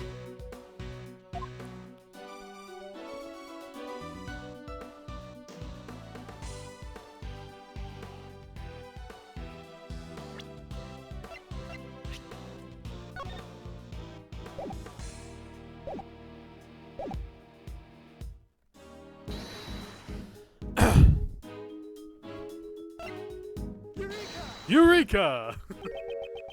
What's this? The details of the security plans were changed? Eh? Ah, you're right! Yeah, that's right. It was changed yesterday. President's orders. Why the sudden change? Because 2 days ago, the killer attacked the president. He disguised himself as a bodyguard. Rook was the first to notice. He had already gotten close to the president. Rook managed to stop him just in the nick of time. Rook grabbed his left arm and twisted it. Then he fired one bullet square into his left arm. What were you doing at that time, Mr. Knightley? I was... If I remember correctly, the first person I took out that day was you. Oops, was that a touchy subject? Shut up! So back then... Your neck injury... Your neck injury has yet to heal, and you've already forgotten. No, not you! Not now! Since that day, I haven't been able to turn my head right. It sucks. To think that I would suffer an injury. Ethan Rook, you could say he was a most capable individual. Unlike this man here. This? What's so different about me and Rook? I believe you're about as different as a pawn and a queen. What? So, you remembered Rook's name because he was highly capable? Correct. While disguised as a bodyguard, I happened to hear his name. There was no way I could forget that name. Only a select few have ever been able to injure me. So, this was the connection the killer was talking about. The security arrangements were changed, so that the killer would not be able to sneak in as a bodyguard again. Only the president's two most trusted subordinates would accompany him on the stage. In short, me and Rook. Security plans data organized in my updater. God, what am I saying? Security plans data updated in my organizer. It appears your positions were also changed. That's true! He's now on the right side. 'Cause I can't turn my head to the right. My position got changed to the president's left side. In other words, I was relocated to the right side of the stage.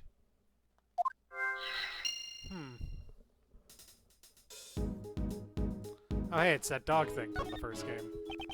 A strange decoration based off some strange animal is staring at me with its strange eyes. There's a liver on this statue. See? Right here on its butt. That would be most unforgivable. Eh? I'm sorry. I didn't mean anything by it. That lever most likely operates the trapdoor underneath my feet. Then that hatch is actually a pitfall trap. I hope you understand. It would be in your best interest not to pull that lever. When a killer talks about your best interests, it would be wise to do as he says. Okay, so that's everything there. Let's see. Oh hey, it's a door.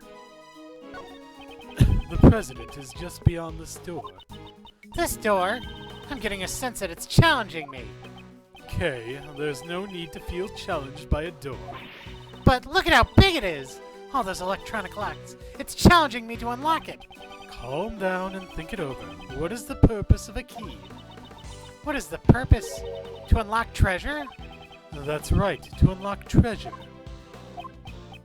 Was that the right answer? Was that the right answer? That's great. Okay, let's look at the body. I won't rest until I've inspected every suspicious-looking nook and cranny. Okay, there's his briefcase. This is a bulletproof...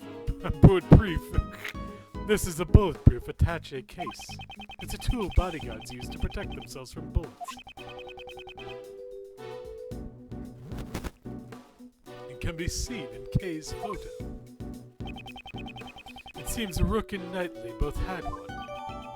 Bulletproof attaché case data jotted down in my organizer. Ah, that's the scene I stole on film. You didn't do anything illegal in taking this. Anywhere, anytime, I'm always in the mood to steal. You just wanted to use the word steal, didn't you? Have I been caught?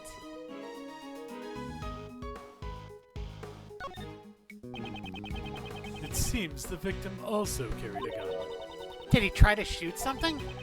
He may have drawn it out instinctively to return fire. We need to check to see if this gun has fired any bullets. It's still fully loaded. There's no evidence of any shots being fired. This gun is also from Zegfa, right? Ah, yeah! We were always issued the same model revolver. Wait. That seems important. Okay, let's take a look at the bullet hole. The bullet pierced his body just below his armpit. Unfortunately, he was hit in an area his bulletproof vest didn't cover. It really seems like a well-aimed shot. The cause of death was most likely blood loss. The bleeding has stopped. Crime scene notes jotted down in my organizer. The paramedics were called to treat Mr. Rook, right? I'm afraid they didn't make it in time.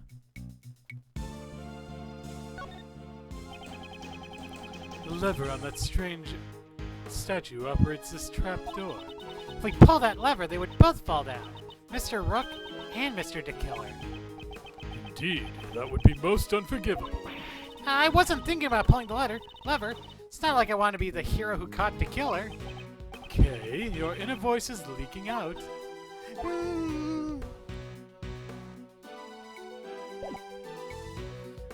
Okay, let's try a little logic then.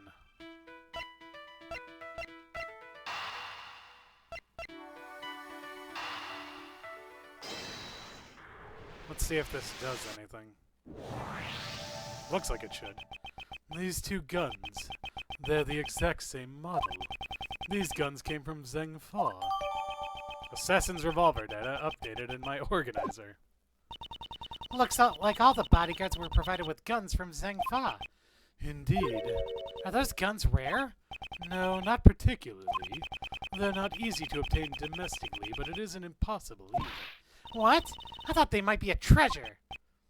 Yes, it's unfortunate. Eh? Mr. Edgeworth, are you talking about treasure? Not quite. If it was a rare model, it would have been easier to identify. Even evidence can become treasure. I see. Even during your investigations, you search for treasure. Well, I didn't quite say that. Okay, let's investigate. Where's the treasure? And suddenly, she's motivated.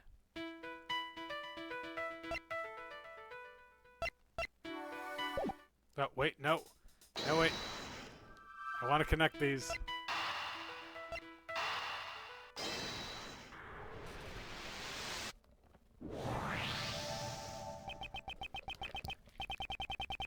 Two bullets were fired. We know that from the number of gunshots. One hit the steel samurai balloon, and the other took Rook's life. But didn't a bullet also hit the president's bulletproof vest? Right, it doesn't match up with the number of shots. However, there is one way to solve this. One way? The bullet that stole Rook's life pierced through his body and then hit the vest. In other words, Rook and the president were hit by the same bullet. I see. That's right.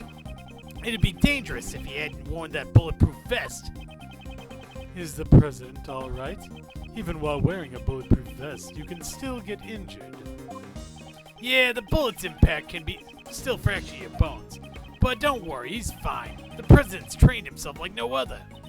Maybe the president didn't even need a bulletproof vest.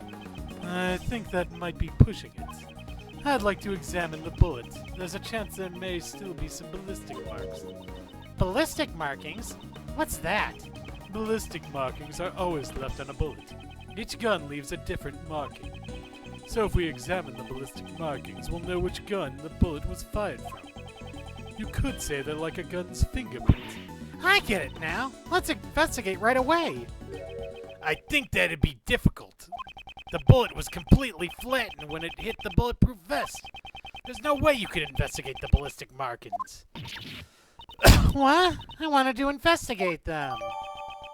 Bulletproof vest data or updated in my organizer. Why do I keep on trying to say organized in my updater?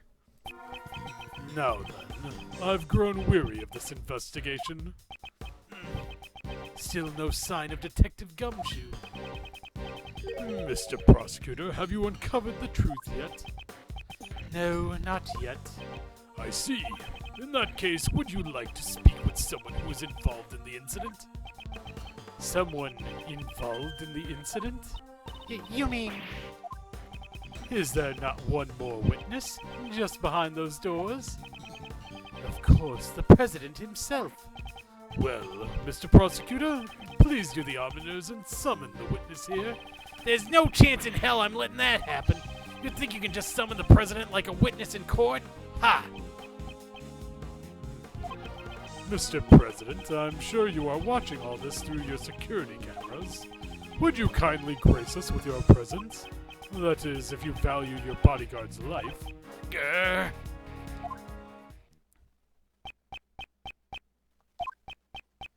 I mean, if he's that afraid, I feel like he would say, you know, just kill the bodyguard.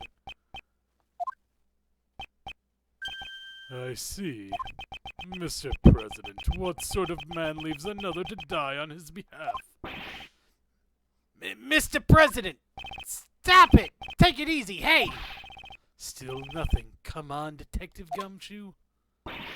Ah! What? The lights. My apologies, Mr. Prosecutor, but I wouldn't try anything if I were you. It seems I am unable to reach the president, even with Mr. Knightley's life. So stop! Ugh! Ah! Kay, the killer, you... However, I have already seen the truth. Where is he? Oof! I leave the rest in your hands, Mr. Prosecutor.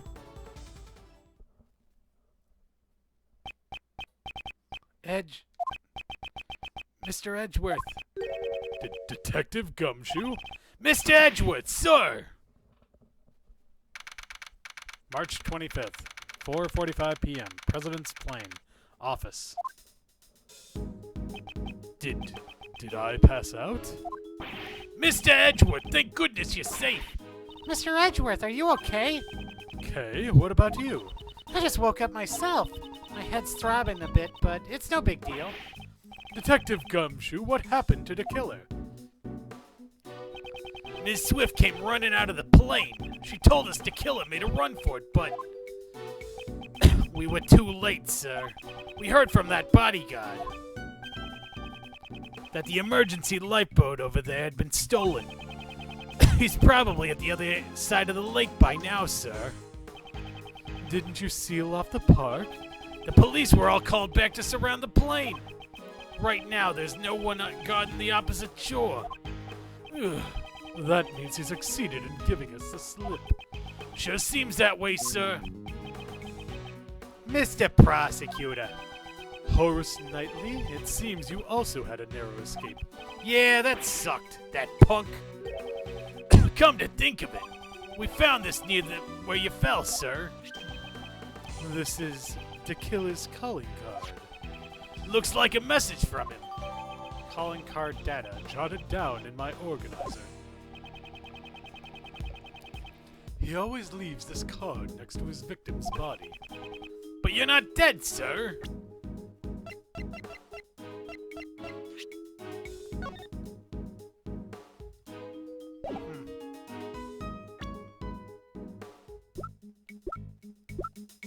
Wow, I'm actually older than Dick Gumshoe now. That's kind of a sobering revelation. Still younger than this guy, though. Woo woo! Older than this one, though. That's illegal. That's legal. Well, at least I'm younger than this guy. Okay, let's go back to the game. Perhaps this signifies something similar to a killing. Which reminds me, the last thing he said still bothers me. However, I have already seen the truth. I leave the rest in your hands, Mr. Prosecutor. Seen the truth? What did he mean? Yeah, it's safe now. Yeah, it's safe now. What was that? The president will be making his entrance now. The president?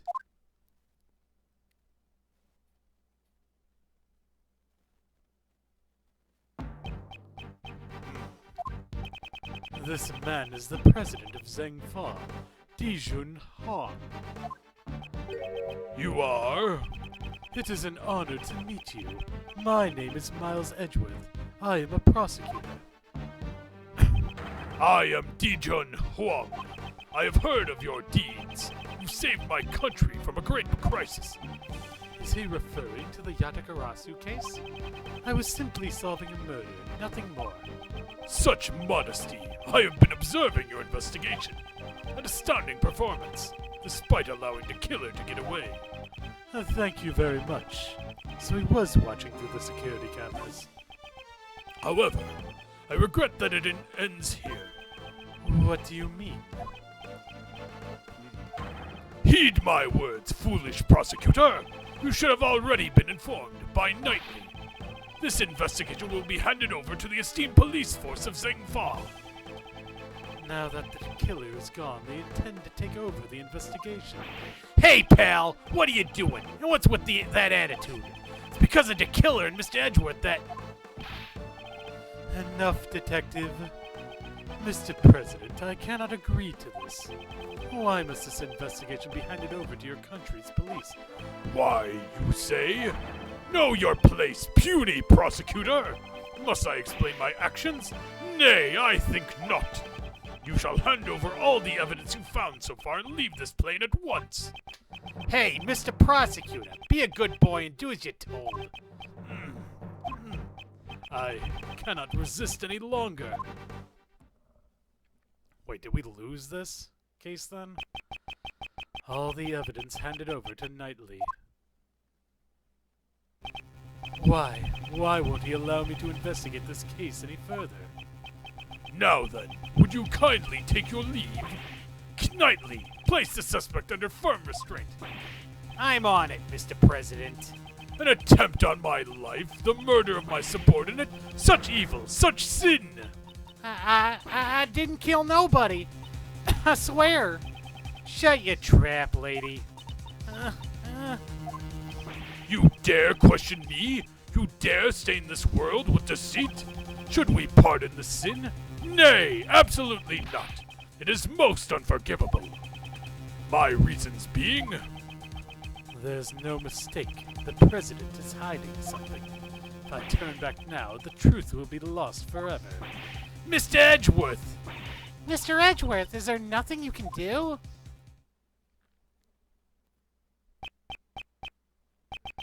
I remember the countless times I faced this dilemma in the courtroom. The lies of the witness, the rebuttals of the defense. I did not always have evidence to counter them. Nonetheless, I was still able to draw out the truth from them. That's right. My words alone are my weapons. Oh, it's logic chess time, baby. Here we go.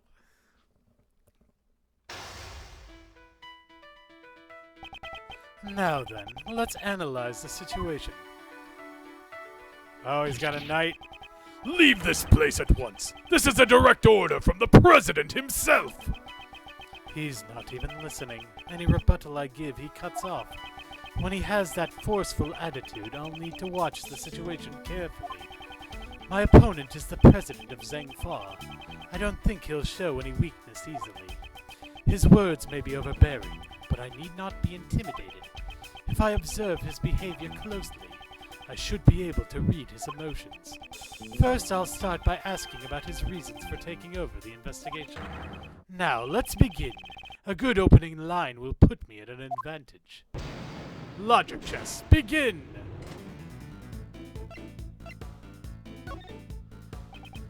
Please, allow me to confirm something about the investigation. Nay, I do not recall granting you permission to speak. Wait and see. I am the president of Zhengfa. You shall not talk back to me. I'm not talking back, I'm simply asking for confirmation. This investigation will be taken over by the police of your country, is that correct? Exactly. That is all I will say. Restrain yourself from making any more unnecessary comments. Okay, he's still pissed off, so calm. That's enough. Being on this plane is tantamount to being on my country's soil. You cannot do as you please. This plane? Is there something significant about this place? I should remember this clue. I'd like you to explain your reasons for depriving us of our right to investigate. Impudent fool, hold your tongue! There is no reason. That should be enough of an explanation for you. Perhaps that clue may be useful here. Gathering from what you've said so far, does that forceful attitude of yours have some connection to this place? You insolent! Earlier, you said that being on this plane is like being on your home country's soil. From those words, I was able to deduce the answer. Namely, that is, you wish to claim extraterritorial rights inside this plane. Am I correct? That's enough! I shall brook no insolence! Yeah, let's go with you seem unsettled. Up! That was right. Your words are forceful, but I cannot overlook them. The moment I mentioned extraterritorial rights, your face grew pale. Bingo.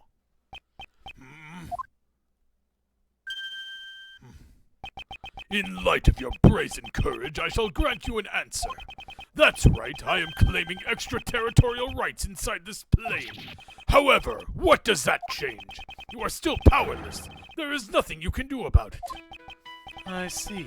Under international law, the plane would be considered part of Zhengfa.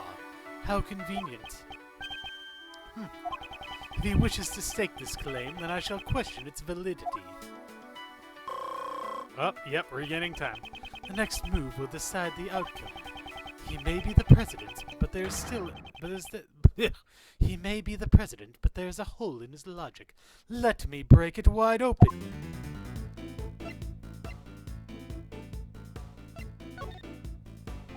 Permit me to say this. Don't you feel that your actions are too forceful? Who asked for your opinion? All you need to do is obey. Wait and see. Don't attack him when they're angry. Forceful is the wrong word. It is authority, leadership. So, you arrested Ms. Swift because you felt you had the authority to do so? Yes, that girl is a criminal. There is no room for dispute.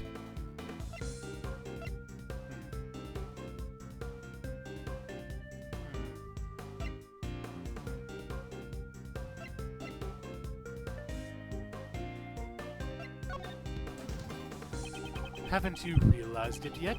I have you cornered. Oh, that was a mistake. Nonsense! You're just wasting my time with pointless chatter. Ugh, that was a needless statement. Oh, I lost time on that. I must not be intimidated by his words. If I observe his behavior closely, I should be able to read his emotions. Okay, just skip that. Wait and see. Alright, let's see. Haven't you oh, God, okay, that was also a mistake. Okay, I should have just waited and seen again. Oh, this is bad.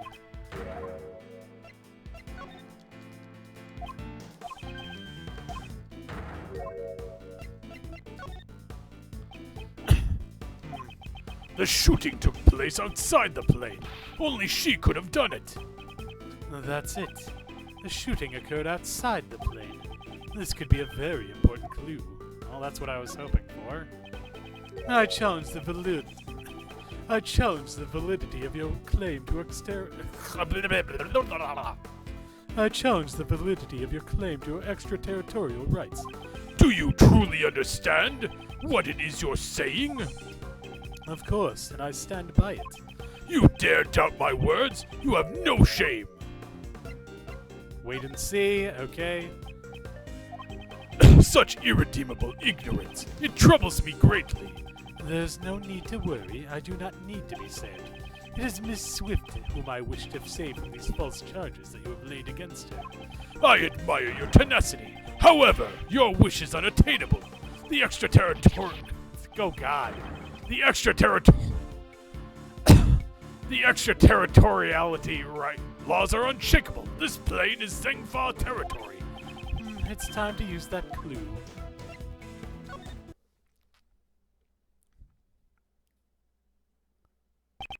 Indeed, I do not question your extraterritorial rights inside this plane. However, you just claimed that the shooting took place outside the plane. Yes, if it didn't happen inside the plane, extraterritorial laws do not apply. Your claim has fallen apart. Ms. Swift's arrest is invalid. Grrr! Impossible! To be bested by a mere prosecutor! I am the president! Checkmate, Mr. President. Logic chess complete! Man, I wonder if I can wrap this up in the next half hour.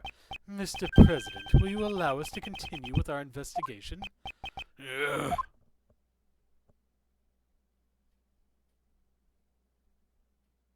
He just nods. I yield.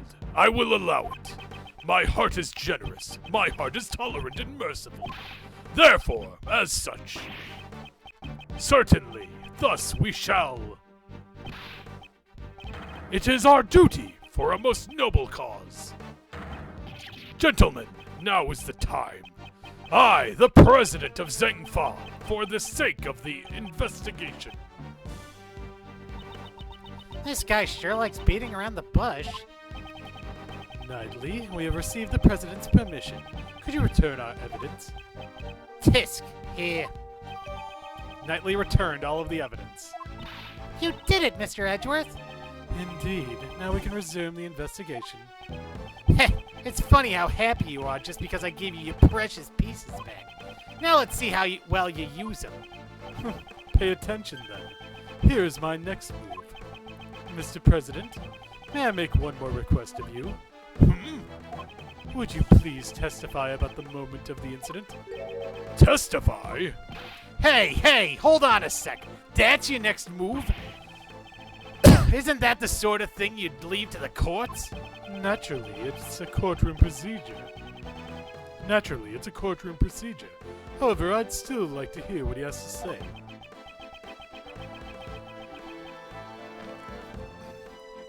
If he refuses to cooperate with the investigation, he will have to give a clear reason. That's... Is there something wrong? Knightley, stand down. I shall grant the honorable prosecutor's request. I thank you for your cooperation. Now, heed my words. Oh, God. Well, clearly Knightley's the killer. President's testimony.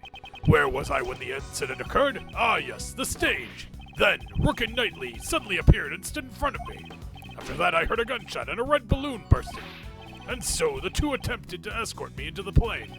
But then, as the second gunshot, the bullet pierced through Rook's body and struck my bulletproof vest.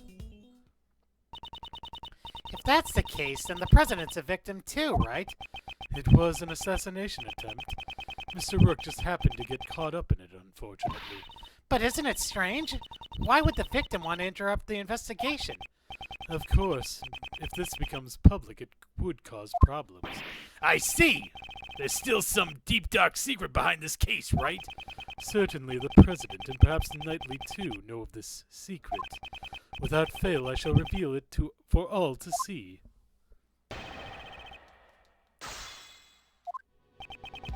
Where was I when the incident occurred? Yes, the stage. Then Rook and Knightley had suddenly appeared and stood in front of me. After that, I heard a gunshot and a red balloon bursting. Wait a second.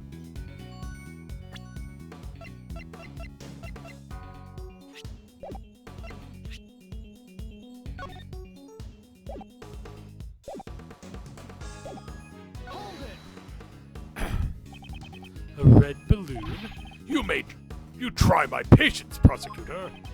That was not my intention. I just want to make sure your recollections are reliable.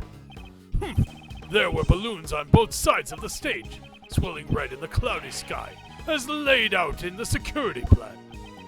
The security plans? Ah, the one from the bag. They stepped in front of me just before the balloon burst.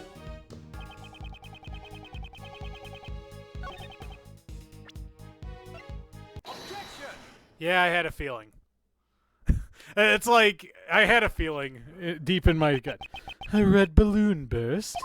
I'm afraid that's not the case. What? Please have a look at this piece of evidence. Can you see what has burst? No! This is... What exactly? It's the Steel Samurai, warrior of Neo-Old Tokyo. You do well to remember it. If you wish to win the support of this nation's people. And don't forget the rival show, the Jammin' Ninja. The balloon that was ruptured by the bullet was no ordinary red balloon. It was the dead balloon. Nah, I'm kidding. Looks like the red balloon is about to become the dead balloon. It was a Steel Samurai balloon.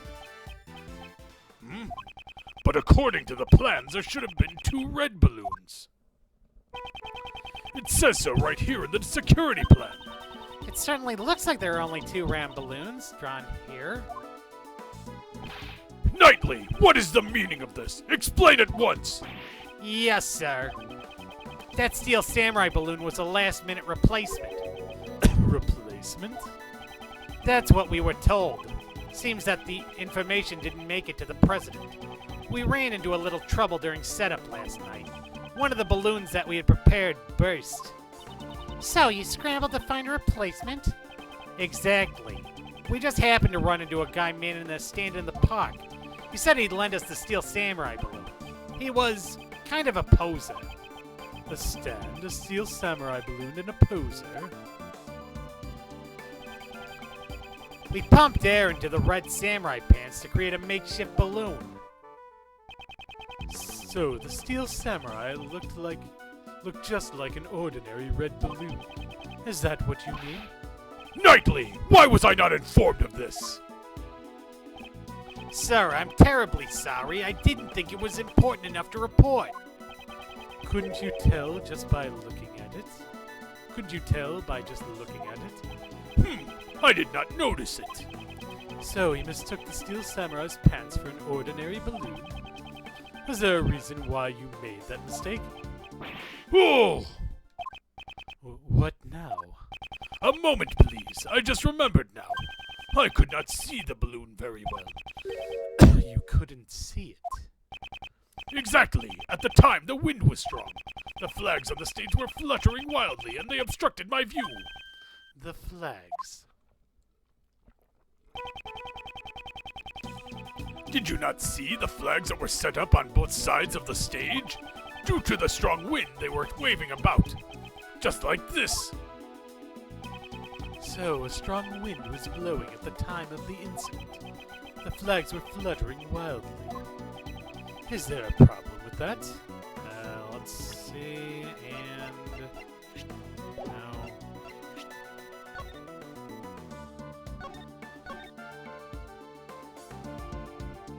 Okay,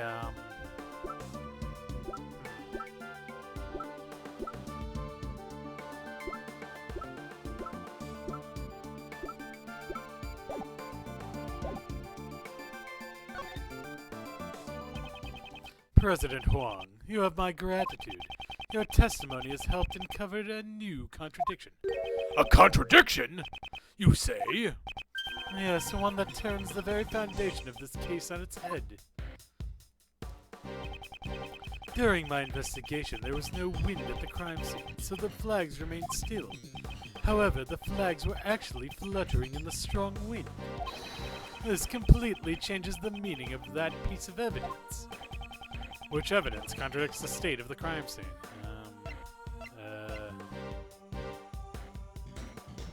Oh. The trajectory.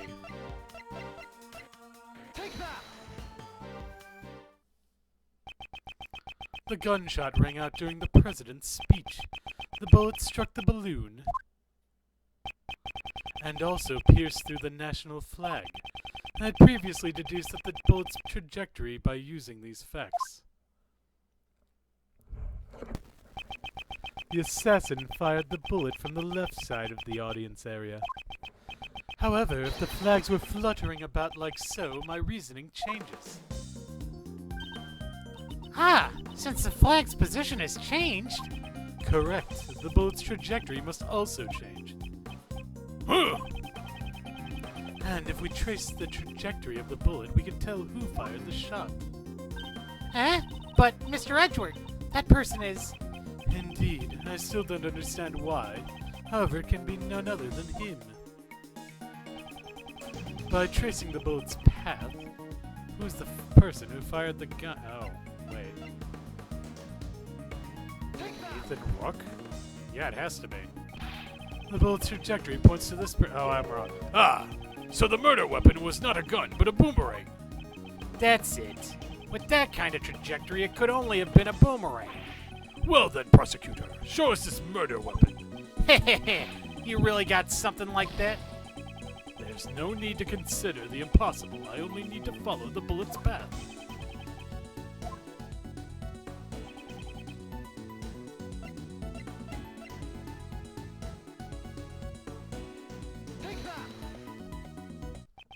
The person who shot the balloon was none other than you, Horace Knightley. What? Connect the bullet holes on the balloon and the flag, and the line points to you. Bullet's trajectory data updated in my organizer. But that guy's one of the president's bodyguards. Why would he have shot the steel samurai balloon, sir? Preposterous! I agree with the detective. There is no reason. Are you saying Knightley, who saved my life on numerous occasions, is an assassin? Prosecutor Edgeworth, I've had it up to here with you. My job is to protect the president. Knightley, control yourself! Sorry, sir. Prosecutor, indeed, the wind was strong during my speech. However, the wind's strength can change very quickly. Evidence! Show us evidence the flag was flying at the moment of the gunshot. The gunshot occurred the moment the president raised his fist to the sky. The evidence that shows this moment is... Do I have something that shows the state of the flag? Well, it should be the camera data, right? Oh. Oh, yes, I do. I have a picture. The evidence is in this photo. Interesting. And where is this photo exactly? Proof that the flag was flying in this photo is right here. Don't you see? The fluttering flag can be seen in this photo. No! There is no mistaking that the flags were flying at the moment of the incident. So then, it really was the guy who shot the balloon. That would mean Mr. Knightley is the assassin. Horace Knightley is... the assassin. Naturally, he's the assassin. That is terrible! Yet what would be the merit? Eh? The merit? What do you mean? Like he says, if I were the assassin, I'd need to have something to gain from it. Because the moment I killed the president, I'd be out of a job as a bodyguard. Oh, God. that's true. There is no plausible motive. Horace Knightley is not the assassin. Alright, fine. Horace Knightley is not the assassin. The only thing he shot was a balloon. A balloon on the opposite side of the president. He wasn't aiming at the president. Why then? Why was it necessary for me to do a thing like that? Depending on your answer, I might take aim at your pretty little head. Why was it necessary? I presume the reason is connected to the one thing that's felt out of place. The one who shot the balloon was the president's bodyguard, Knightley. It's logic time. That fact will change the entire viewpoint of this case. It's logic time. Oh.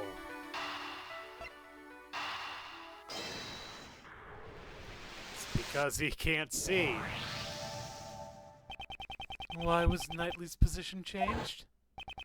'Cause I can't turn my head to the right. My position got changed to the president's left side. In other words, I was relocated to the right side of the stage. Was that really the only reason?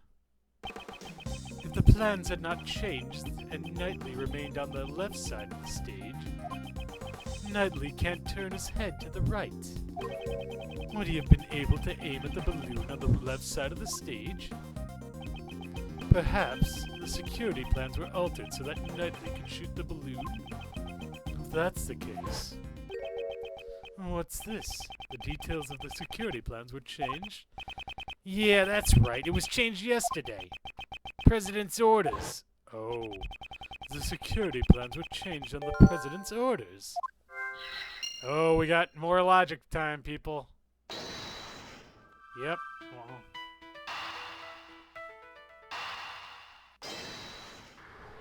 Well, that's all we got left. So they've got to be connected. In other words, the president knew about the balloon being shot. He knew about the attempt on his own life. If you think about it that way, everything that's been out of place is beginning to add up. Why was the assassin able to get a gun past such tight security? Why was the assassin wearing a conspicuous red hood? Why did they use a laser sight that would so easily reveal their location? Why was the president so calm after being shot? This was the truth the president and his subordinates tried to conceal. There can only be one reason why Knightley fired the gun. The entire assassination was a setup. Eh? Huh? How dare you? Do you seriously understand what you're implying with this? Of course I understand. In fact, now I understand everything. Mr. President, you wish to take the investigation rights from me. That was all so you could conceal the real truth. How dare you mock me with these spurious allegations? Mock you? That was not my intention. I simply used logic to uncover the truth. That is all. Knightley fired the first shot in order to rupture the balloon. Hearing the gunshot and the sound of the balloon bursting, the audience began to panic. This was followed by one more shot. Wait, one more shot? Yes, Knightley turned towards the balloon and pulled the trigger a second time. The second gunshot was also fired by Knightley, to create the illusion of the second shot hitting the president. So what about the bullet that hit the president's bulletproof vest? What if that bulletproof vest had been prepared in advance? Ugh! He looks like he's going to like puke or something. I love it. What's the matter, Mr. President? Afraid of facing a little bullet? That's not true! I was definitely shot! If we examined the bullet in your vest, it would answer the question for us. Will we find Rook's blood on that bullet? Ugh! But the person in the red hood who shot me is in that photo! Weren't you listening, Mr. President? From the bullet's trajectory, the one who fired the shot must have been Knightley. Then Nicole? She, too, was part of the president's plan. She was to bear the blame and become the false assassin.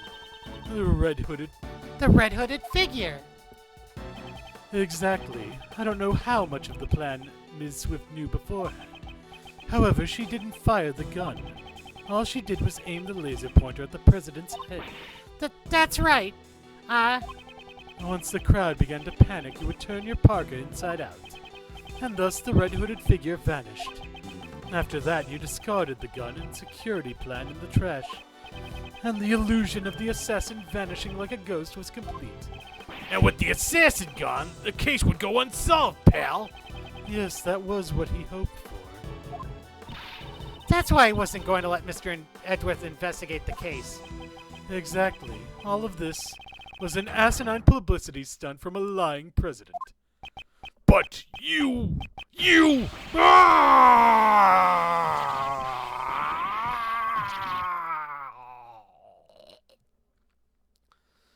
Oh God, he's all flabby and he looks like a saddled lion. Oh, he fixed his face. Oh, he can't fix his face. You You are wrong! He revealed his true form. The assassination is a lie, isn't it? The chief! Why did he have to pick you? This should not have happened! Objection! Well played, Mr. Prosecutor. Knightley? I am speaking with the president now. Thank you very much.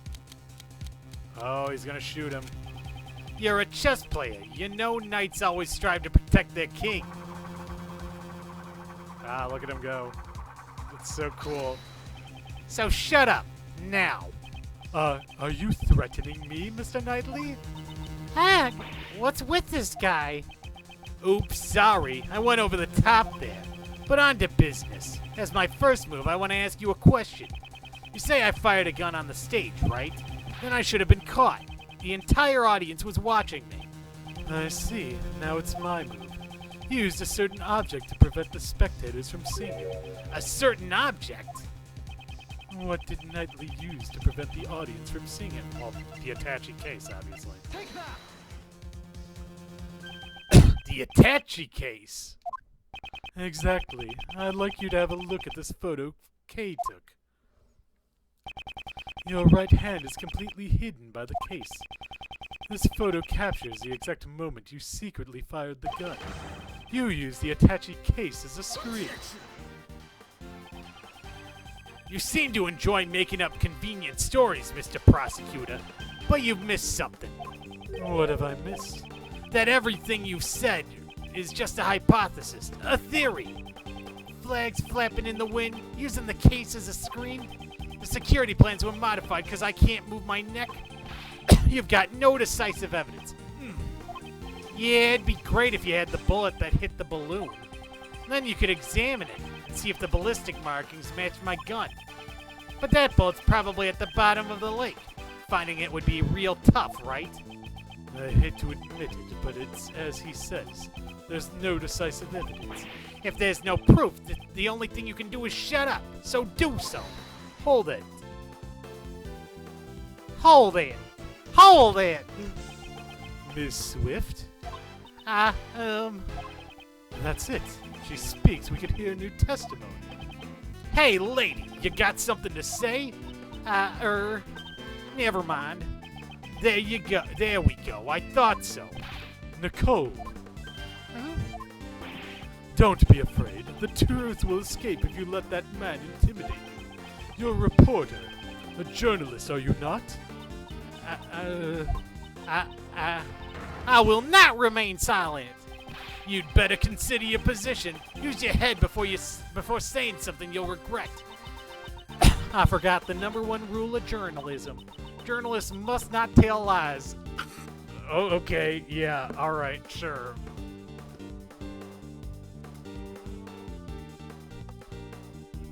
Yeah, I believe you. You can't call it a scoop if it ain't the truth. That rhymed. Mr. Edgeworth, I'm sorry. I've been hiding this the whole time. This is... I used this laser pointer to aim at the president. That's all I did. I never fired the gun. You stupid woman! If you testify, you'll be admitting you're an accomplice. I don't care. I'm gonna tell him everything. 3 days ago, I was covering an event at the Zhengfa embassy. Then some of the president's men called me over. They said if I cooperated, I'd get an exclusive interview with the president. And the gun in the trash? I really don't know. All I was told was to come wearing a red hood and to aim the laser pointer. I never thought it would snowball into all this. I'm really, truly sorry. Nicole, thank you. That was a testimony worthy of the courtroom. This is sufficient testimony to verify the fake assassination plot. Damn you! The lot of you! You're all a bunch of mindless morons. It's a shame. If only you had been able to usurp the investigation as planned. You would have been able to silence this young lady. Oh, did he just shoot himself? Blast! No, blast. What am I saying? Blast! So, tomorrow's headlines now read, Fake assassination plan exposed, becomes a murder. Right? I can't believe that you do something this horrible, pal. I admit nothing. Hold it! The president? Knightley, that's enough. We have no choice but to admit it. So, Mr. President, you admit that you planned a fake assassination? Yes, I admit it. But I'm sorry. But why? Why did you have to do this? My approval ratings in Zhengfa have fallen. I wanted to appeal to them as a strong president who survived an assassination. But in the end, it was all just a lie. A stupid lie. And the bullet in the bulletproof vest? Prepared earlier. It was not fired today. Bulletproof vest data updated in my organizer. But what about Mr. the Killer? It seems our plan was leaked. Someone wanted to make this fake assassination real. That's why the killer wore the red raincoat. He would impersonate the culprit from the plan in order to approach the president. But there's still one thing I don't understand. What's that? Why did Rook die? His death was not a part of the charade, and yet it really happened. Yes, why was his life taken? Ethan was an outstanding bodyguard. Even though he wasn't from my country, he had my utmost trust. Oh, here we go. I wouldn't think that having the trust of a cowardly president meant that much, honestly. Hey, that's the same sort of bond between me and that Mr. Edgeworth, pal. I wouldn't put it that way. Did Rook know of your plan? Not the exact details. I asked him to cooperate, and he refused. You should have listened to his advice. Yes, indeed. I wouldn't have done all this if I had known. Tisk, you're being too dramatic. What? Rook was just one piece of the president's defense. Knightley, that's... It's not as if he cooperated with your plan. I did. He ran away, taking whatever dignity he had left with him. Good riddance. I know you're a valuable bodyguard, but still... I don't have time for this, sir. I'm the team leader now. There's going to be a lot of changes now that the chicken's gone. After all, adaptation is the most important principle in chess. I knew you always wanted to be a team leader. But isn't that a bit imprudent? I will orchestrate even more perfect plans, just like this one. You definitely have ambition. But wasn't your perfect plan today a failure? If it weren't for you and that idiot Rook, it would have been perfect. What did Rook do? If he hadn't died, the killer wouldn't have threatened me. And you would have never set foot in this plane. Knightley, how can you say such a thing? Yeah, he died trying to save you, Mr. President. Maybe he fulfilled his lifelong ambition. He died protecting the president? Huh? But the assassination was fake, right? Of course it was. But you need to listen closer, little girl. Remember the guy who wanted to make the fake assassination real? There were 2 gunshots at the time of the incident. The first was as you said. I shot the balloon. But the second one wasn't me. So, who fired the second shot? The real assassin. But it wasn't the killer. He intended to attack the president with a knife, not a gun. The lucky winner was the hidden queen. Or should I say, the lady in the coat over there. Eh? Eh? You're accusing Nicole, pal? I ain't no assassin. Really? I don't believe you. The gun that was left in the trash, that was yours, right? Oh, here we go. Knightley's testimony. I shot the balloon and entered the plane with Rook and the president. Rook waited in the cabin while I led the president into the security room. When I came out, Rook was already on the ground. The bullet that lady fired must have hit him while we escorted the president to the plane. The shot was fired from the gun you found in the trash. So you're saying you don't know exactly when the victim was shot? A knight's job isn't to protect the Rook. It's to protect the king. Huh? What he's trying to say is that his job was to protect the president only.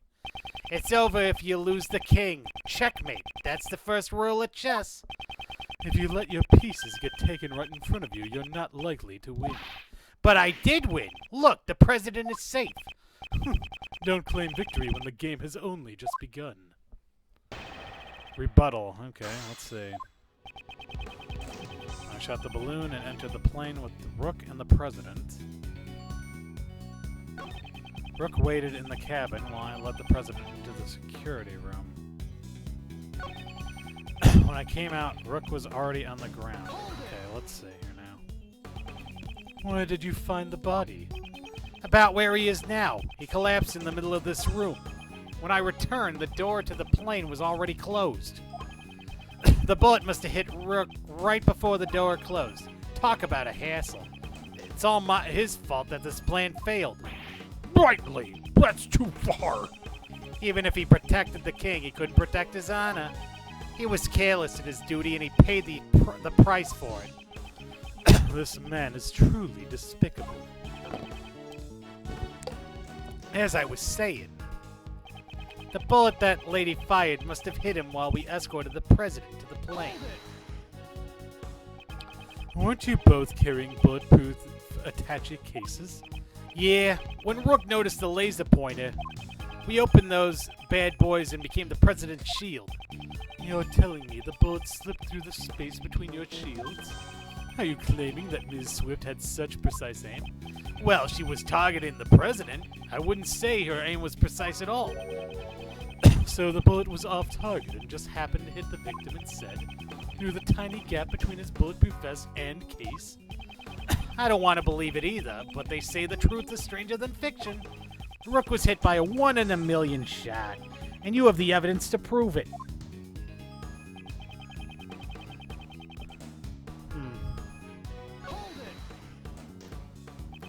So the second shot wasn't part of your plan? That's right. She did that on her own. If you think about it, wasn't she desperate for a scoop? I'm a journalist. I ain't no murderer. Well then, who was the one who joined the plan in order to get exclusive coverage? It's just like you said. I orchestrated this fake assassination attempt. She was only supposed to aim the laser pointer. I guess it wasn't enough for her. She prepared her own gun and took aim at the president. She probably thought she wouldn't get caught if she went and shot me too. Knightley fired the first shot, and then Ms. Swift fired the second one. In other words, Nicole also had a gun. I never thought she was the type. Without any proof, it's just pure speculation. Then bam! Let's present some evidence.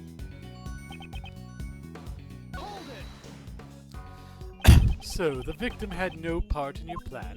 Yeah, that's right. He didn't even know it was all fake. So, you're saying he thought it was a real assassination attempt? Ah, but you fired the gun right next to him. Wouldn't he have noticed? Maybe he did. Not that it matters now. Besides, even if he thought the assassination attempt was a fake, his duty was to protect the king. He made a split-second decision to sacrifice himself. The victim was truly a man of honor. You're wrong. It was all part of my plan. He simply assisted in our little performance on stage.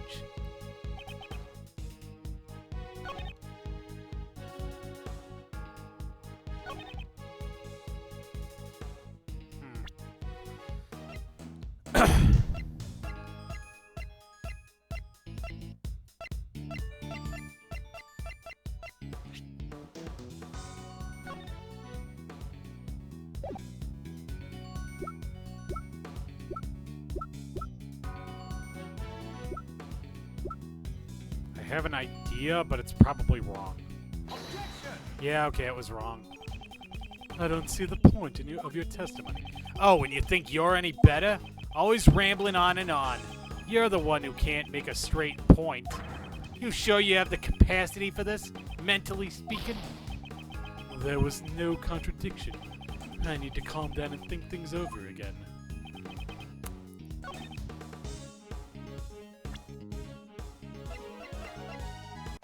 Yeah, here we go. I should have known. Because the gun was missing 2 bullets. So, you shot the balloon and Ms. Swift shot Rook? Is that really true? I can't see it any other way. The gun we discovered in the trash was fired twice. The number of gunshots don't add up. Yeah. Why don't the gunshots add up? It's simple. This gun is fake evidence left behind by the real criminal. Fake evidence? Think about it. The criminal planted this for a reason. By finding the gun, we'd assume that the assassin was in the audience. In order to make us believe that the gun was used by the assassin, the gun needed to appear as if it had been fired twice. I get it, because 2 shots were fired during the incident. However, we proved that the bullet that hit the balloon did not come from this gun. Therefore, I have my doubts as to whether this gun also took Rook's life. Hehehe, here it comes. You're packing some serious heat. Enough with the song and dance. You've come this far. Go ahead and say it. I won't just say it, I'll prove it. The one who really shot Rook is... you! Horace Knightley, you murdered Rook. Heh, you finally said it. Knightley, you couldn't have. The killer wasn't the only one who took advantage of the fake assassination plot. You intended to murder Rook and claim he was a victim of the assassination. Once the president had entered the security room and the door to the plane was closed, only the victim and Knightley would have been left in this room. And at that moment you fired a third bullet, directly at Rook. A third bullet. Ha! Only 2 gunshots were heard. The numbers don't match up. The plane's walls are soundproof. If the door was closed, the gunshot would not have been heard outside. But wasn't the president in the next room? That's true. The president may have heard the gunshot. Mr. President, did you hear a gunshot? I didn't hear any gunshots. But weren't you watching this room through the security cameras? The cameras in this room aren't usually turned on. I turned on the power after I entered the security room. So you didn't turn on the power immediately after entering the room? No, actually, I... What is it? He's not being clear. Mr. President, focus. This is vital.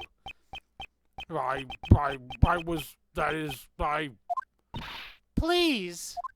I was hiding under the bed covering my ears. What? But you knew the assassination was fake. It doesn't matter. I simply hate the sound of guns. A terrifying sound. I just can't help it. That definitely ain't going in my article. Ahem. Knightley, you saw the president hiding under the bed. Furthermore, you could tell it was the security you could tell if the security cameras had been turned on by looking at the monitors. In that moment, when the president wouldn't hear the gunshot or see the room, you had a chance to fire a third bullet at Rook. Knightley, did you really? You deceived me? You really think I killed that moron? That's cold, Mr. President.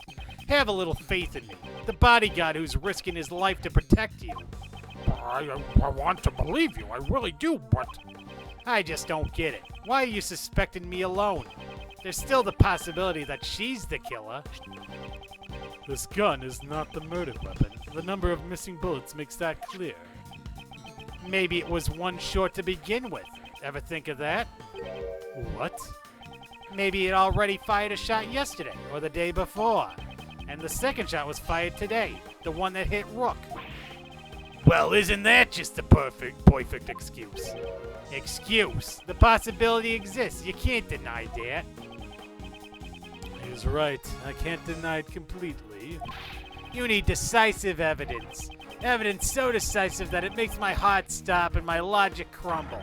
You got something like that? Gah. Mr. Edgeworth, can't you do anything? At this rate, Nicole will. Mr. Prosecutor, it's true, I did an awful thing for a scoop. But I never killed nobody. I could never do a thing like that. Decisive evidence. If I could prove the murder weapon was Knightley's gun, proof it was his gun? Yeah, it'd be great if you had the bullet that hit the balloon. Then you could examine it and see if the ballistic markings match my gun.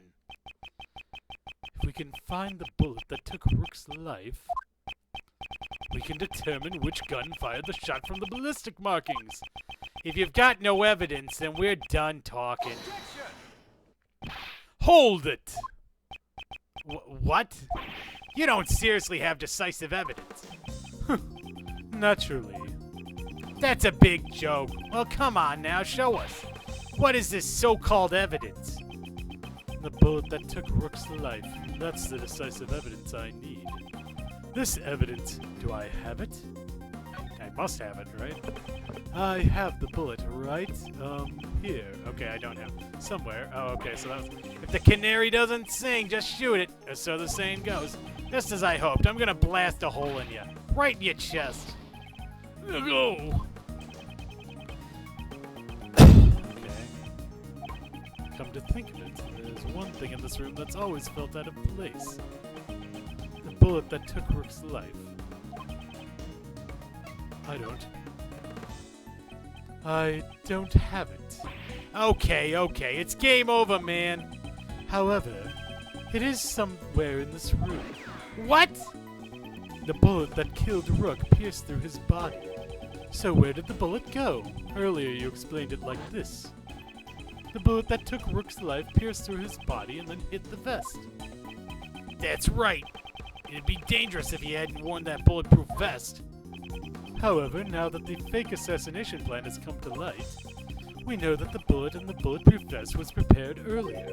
So then, where did the bullet go? Interesting. Very interesting. Do you have the answer?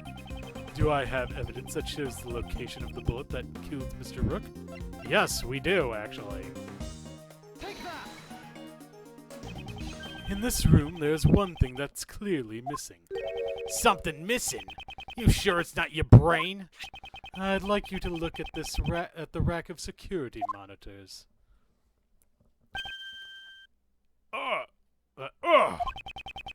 Bruh. It seems you've noticed, Mr. President. Among these images of the plane surroundings, only the feed from the right side of the plane is absent. That's what's missing. A single monitor. Yeah. Mr. President, there was originally a monitor here, wasn't there? That's right. Why is there a stuffed toy now? That must have been put there to hide the empty space where the monitor used to be. Why is the monitor missing and where did it go? Why, undoubtedly because it was hit by the bullet. In order to make us think that the bullet really hit the bulletproof vest. It would be a problem if another bullet hole was discovered. So then, where did the monitor go? Where it should be hidden somewhere inside this plane. There hasn't been a chance to dispose of it outside since it was shot. Detective Gumshoe, search this plane. Roger that, sir. President Huang, you said extraterritorial laws apply to this plane.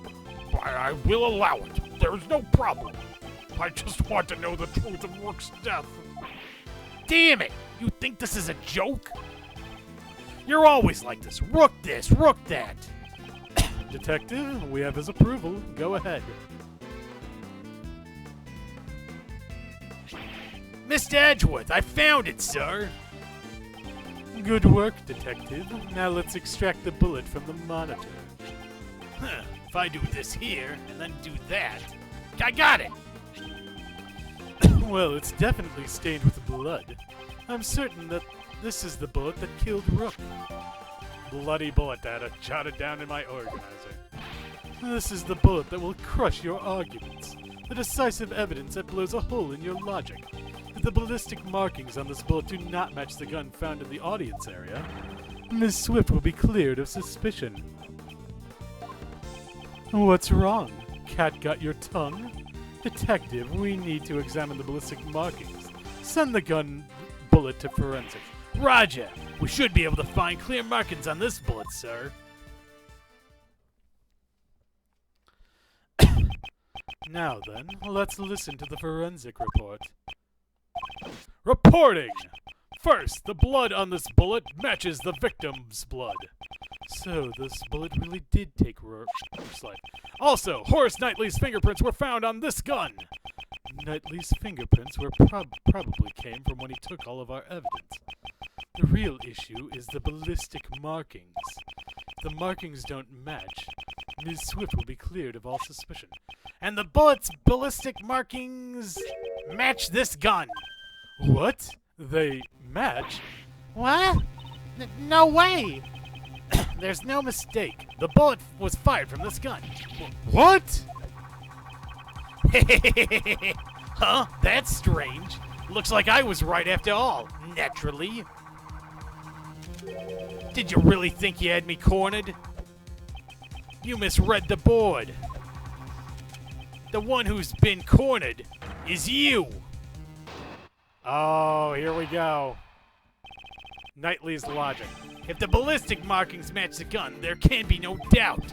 The bullet that killed Rook was fired from the gun you found in the audience area. Who could have used the gun? Not me, because I was on stage. But what about that lady reporter in the audience? All the evidence points to that young lady as the assassin who killed Rook. Well, it's your move, Mr. Prosecutor. Where did you find this gun again? And which gun fired the bullet? At least we know. It ain't me. Ugh. This can't be happening. The president and I have admitted to the fake assassination plot. Now it's your turn to admit who's the real criminal is. That doesn't make Nicole the criminal. Don't get riled up, Kay. Let him have his say first. After he's done, it won't be too late to begin our counterattack. All right, Mr. Edgeworth.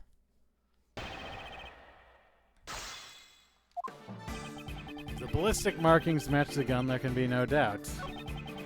The bullet that killed Rook was fired from the gun you found in the audience area. Wait a second. Knightley, you... Oh. Objection! You're the one who said hold it. You proved it yourself. Don't tell me that you're going to betray your own logic.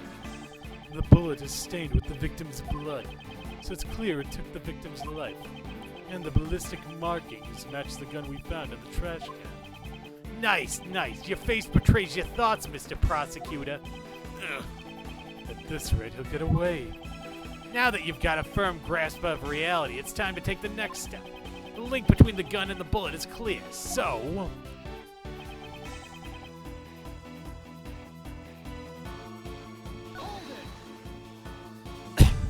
Who, indeed?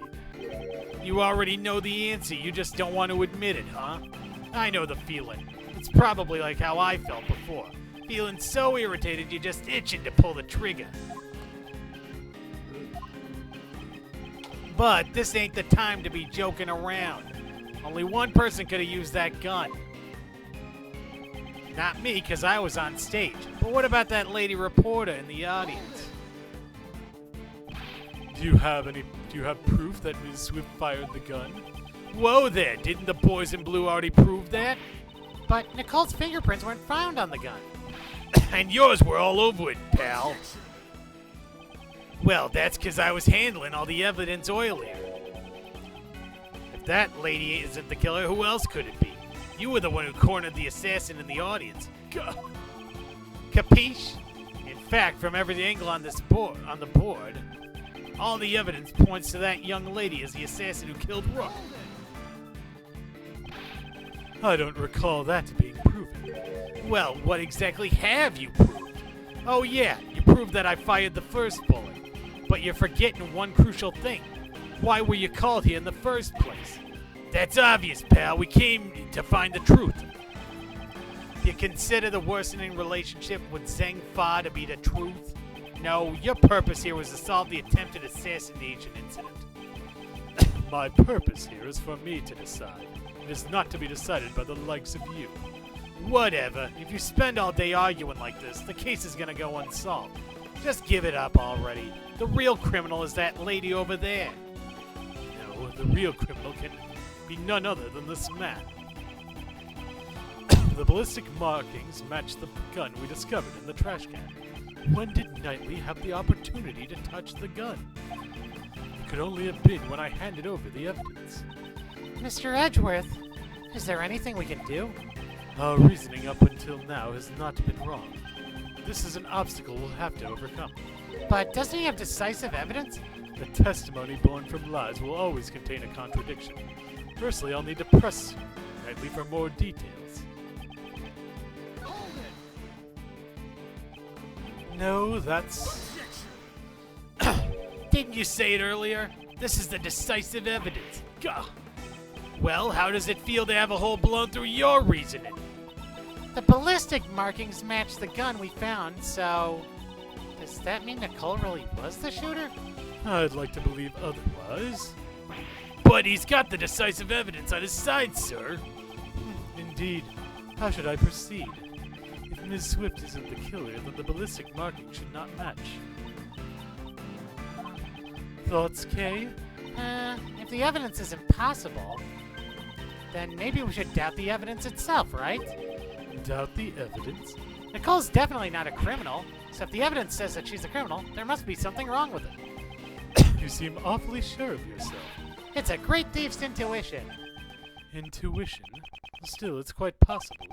Above all, Ms. Swift doesn't seem like the type of person to tell such elaborate lies.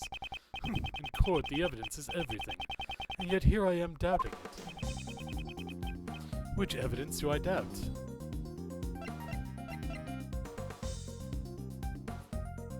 The gun. I doubt the gun, personally.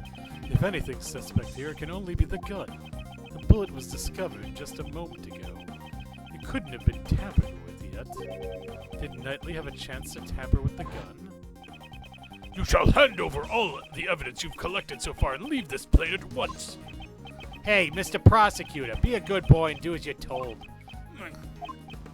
I cannot resist any longer. That's it. He could have tampered with the gun at that time. There's no doubt that this gun is the real murder weapon. In that case, the owner of this gun is... He must have switched the guns.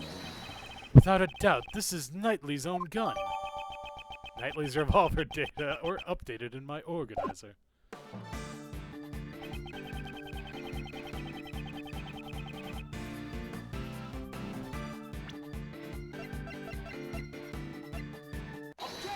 Here we go. Knightley, you fiend! You switched the guns! The gun that matched the ballistic markings was yours all along! Heh, interesting choice of move you've made there. The switch occurred at the time you seized the evidence, when we were arguing with the president over the investigation rights. You detached the laser sight from the gun found in the audience area, and attached it to your gun. Then, when you returned the evidence, you gave me your own gun. Did I do that? So what you're saying is that I knew you'd want to examine the ballistic markings? Indeed, staying one move ahead of your opponent. Isn't that the fundamental rule of chess?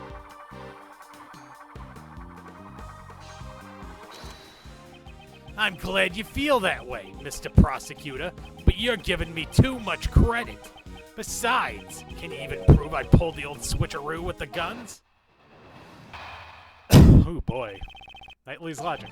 So the gun happens to be the same model as mine. Pure coincidence. But take a closer look. Only one of them has a laser pointer attached to it. Check the number of bullets left in the chamber. Only 2 shots fired, see? There's no evidence that I switched the guns. Right? Giving you too much credit? That hardly sounds like something you'd say. Guess I'm just more modest than you. Well, except when I'm in front of a chessboard. But we're not in front of a chessboard. That's too bad. Don't use that as an excuse later. I didn't lose the game, I just couldn't find enough evidence. You're the one who should have an excuse ready. You didn't beat me at chess, you only found the evidence.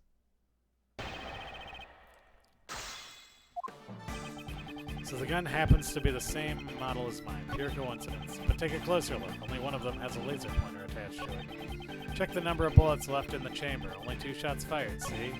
There's no evidence that I switched the guns, right?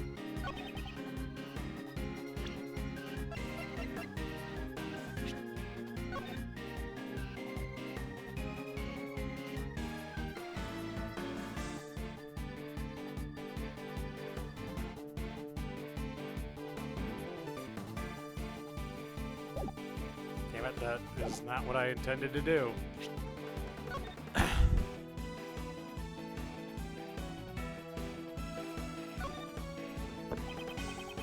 This would be the grip. I've held the grip of several guns in the past, but it's never been a very pleasant feeling. Are you serious?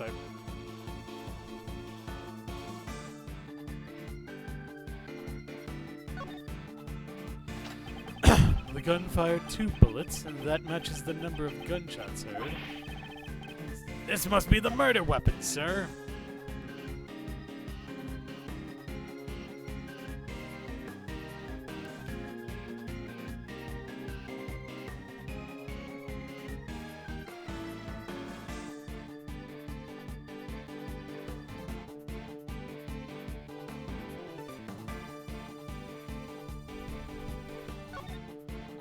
Ow. It's just...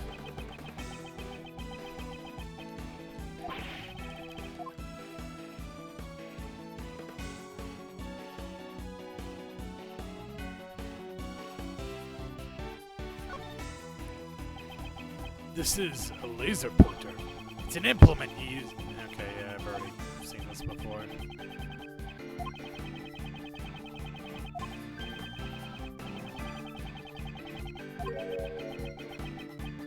Because I'm wearing red, is that what you're saying? Yeah, how did you know, sir? Alright, let's see. So...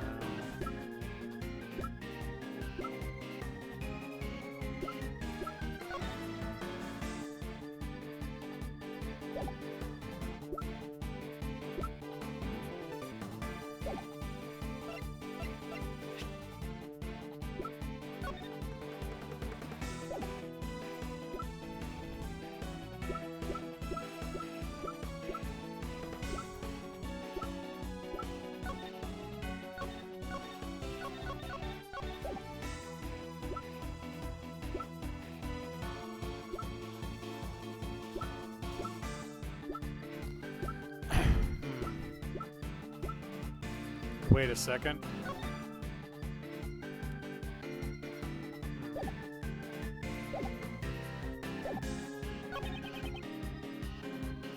Wait, yes there is. Damn it, really? That's wrong? I don't see the point of your testimony. Oh, and you think you're any better?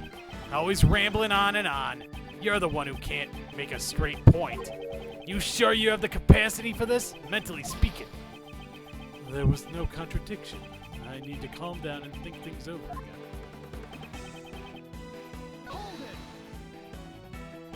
If it's evidence, There isn't any. If there is, show it to me. We know there is, pal. Don't we, Mr. Edgeworth? there's no time for another investigation. I can only use what I have right now. Consider all the possibilities. If you got something to show, let me know. Evidence that Knightley switched the guns? Does that even exist? There's no evidence that directly proves that Knightley switched the guns. Yet we know for a fact that he did.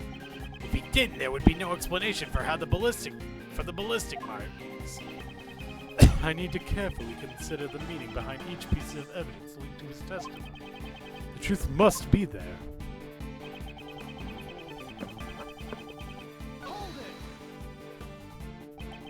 Coincidence, you say? Or perhaps it was simply bound to happen. Which was it, pal? Us bodyguards needed to use them to protect the president. And no matter how you slice it, that lady is a total amateur with guns. It was necessary for both of us to use revolvers. A revolver? Like the one Knightley's carrying? Why would it be necessary? It has a simpler mechanism, so it's easier to use. Something along those lines, probably. When you've got to get the job done, or if you're new to this sort of thing, there's nothing better.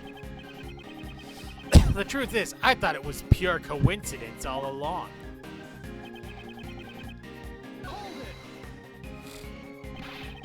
You attached the laser pointer to the gun yourself. Oh yeah? Prove it. Show me the evidence. Well, that's...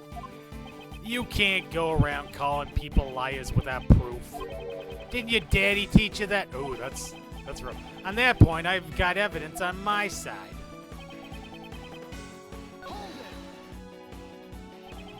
Something's been bothering me for a while now. What about the chamber of your own gun?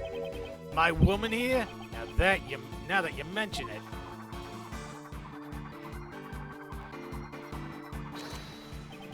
I've been firing it off for a while now. Every time he fires, he reloads the gun. So there's no way to check its status from the time of the incident. That's it. In order to switch the guns, you would have needed to reload the bullets. Knightley is barehanded, and he had no time to put on gloves when the switch was made. Well, I think it's about time for you to resign. How about it, Prosecutor Edgeworth? Oh, yes, there is.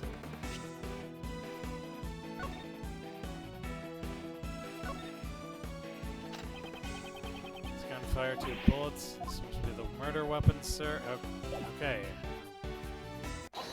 Yeah, here we go.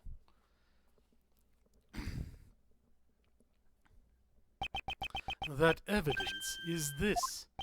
You call that evidence? Prosecutor Edgeworth, you're trying too hard. Certain traces were left on this gun. Traces that prove this gun belongs to you. Show it to me. What kind of piece you got? A rook, a bishop? It better not be a pawn. The traces Knightley left on this gun are the fingerprints. You left your fingerprints on this gun. Fingerprints? Ha! That should be expected.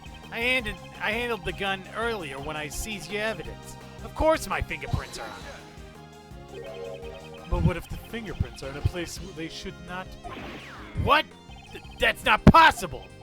Allow me to show you. There is one place where your fingerprints should not be. This piece of evidence will deal the final blow to your king.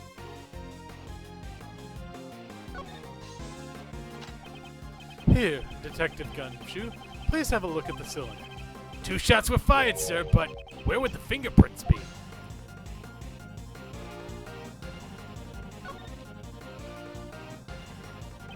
You made the switch when you seized the evidence earlier. However, if all you did was switch the guns, you would have been found out right away. That's because the number of bullets fired by the 2 guns are different. The gun found in the audience had fired 2 shots, sir. Then, what about Mr. Knightley's gun? He fired 2 shots at the balloon when he was on the stage. And later, 1 shot to kill Rook. 3 shots in total, not counting the number of shots he's fired since then. And after each of those times, you would reload the bullets.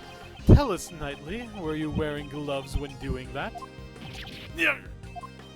Officer, in your report earlier, where were Knightley's fingerprints found on the gun?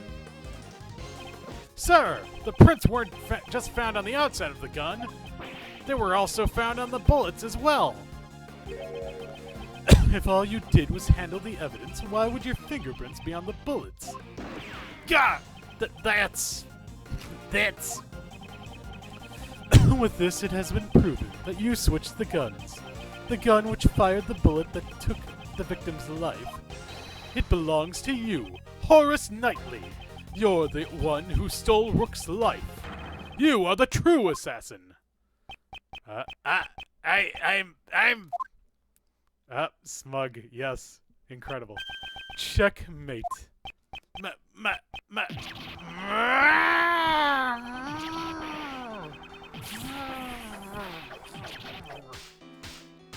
Oh, wow. Oh. Jesus Christ. Oh, wow. Okay, that was cool, honestly. I should have been made leader. Me! Rook, that piece of scum. If it hadn't been for him, I would have had complete control over everybody. My assassination plan, it was perfect. My plan was perfect.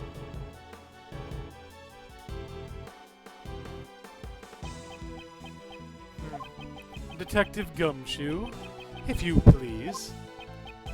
Roger that, sir. Edgeworth! This game isn't over yet. You hear me? That's enough. The rest of this game will continue in the courtroom. Damn it! Damn you! Okay, that was actually pretty cool, honestly. Oh, they changed his sprite too. They changed the president's sprite too. I love it. Ah, and it changed back. He's got the girdle back on or whatever. March 25th, 5:12 p.m. Gourd Lake Park stage. You have my gratitude. You exposed a murder amongst my bodyguards, and for that I am truly in your debt. As soon as he stepped outside the plane, he reverted back to his king-like persona. Some time ago, when I proposed the fake assassination plan, You want me and not Rook? Rook declined. So I'm asking you, what do you say? Alright, let's do this. I'll come up with the perfect plan. I can even use that guy as a chess piece. When Knightley said that, his eyes were overflowing with hatred toward Rook. Frankly, I was quite anxious about asking Knightley instead of Rook. Now that I recall those events, he probably sensed the anxiety in my countenance. Perhaps that is what gave him the impetus for murder. Mr. President, if you had not orchestrated that fake plan, this would not have happened. That is your sin. The sin that won't disappear. Yes, you are absolutely correct. You have my sincerest apologies. I too must bear some responsibility for this. Even so, I am most grateful to you. I thank you for solving the mystery of Rook's death. I am scheduled to stay in this country for a little longer. But if any of you ever wish to visit the Republic of Zhengfa, you will always be welcome. You will always be welcome. Welcome. I love that. Oh, Lordy, thank you, thank you, thank you. I'm so happy for you, Nicole. You were set up as the suspect for the murder. Still, your involvement with the fake assassination plan remains a fact. You will have to submit to police questioning later. You should know that there's still a possibility you may be charged with some crime. Yeah, I know. Sorry about all this. I understand you want to catch a scoop, but there's a line that should not be crossed. I hear you. I promise to reflect on this. We did it, Mr. Edward. That was awesome. Prosecutor Edward solves presidential assassination attempt. It's gonna be big news. But big news? Mr. Prosecutor, would you mind telling us how you feel about solving this case? That was certainly a quick change of attitude. No comment. Aw, don't be so ornery. The reason is because this case is not over yet. Huh? Not over? What do you mean, sir? What shows that this case is not over yet? Let's see, that would be, Bingo! There it is. The killer's card. The killer still hasn't carried out his request. You mean killing the president? You mean killing the president? I hope this doesn't turn into a larger incident. An assassination attempt on the president of Zhengfa. News of this incident spread across the entire country.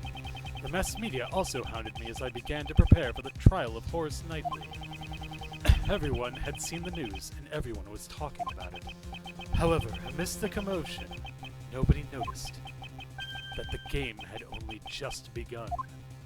Ah, the end. Oh my god, that was incredible. Oh. A brand new episode has been added. Yeah, let's save the cleared stage data then. Okay, and please boot me back to the menu. Okay, you did. Good. Okay, cool. All right, I like that. All right, so we have finished up episode 1 in a single session. Wow, extended length session. This is almost as long as the finale I did for Trails in the Sky. Yeah, don't expect future installments to go quite this long or quite this far.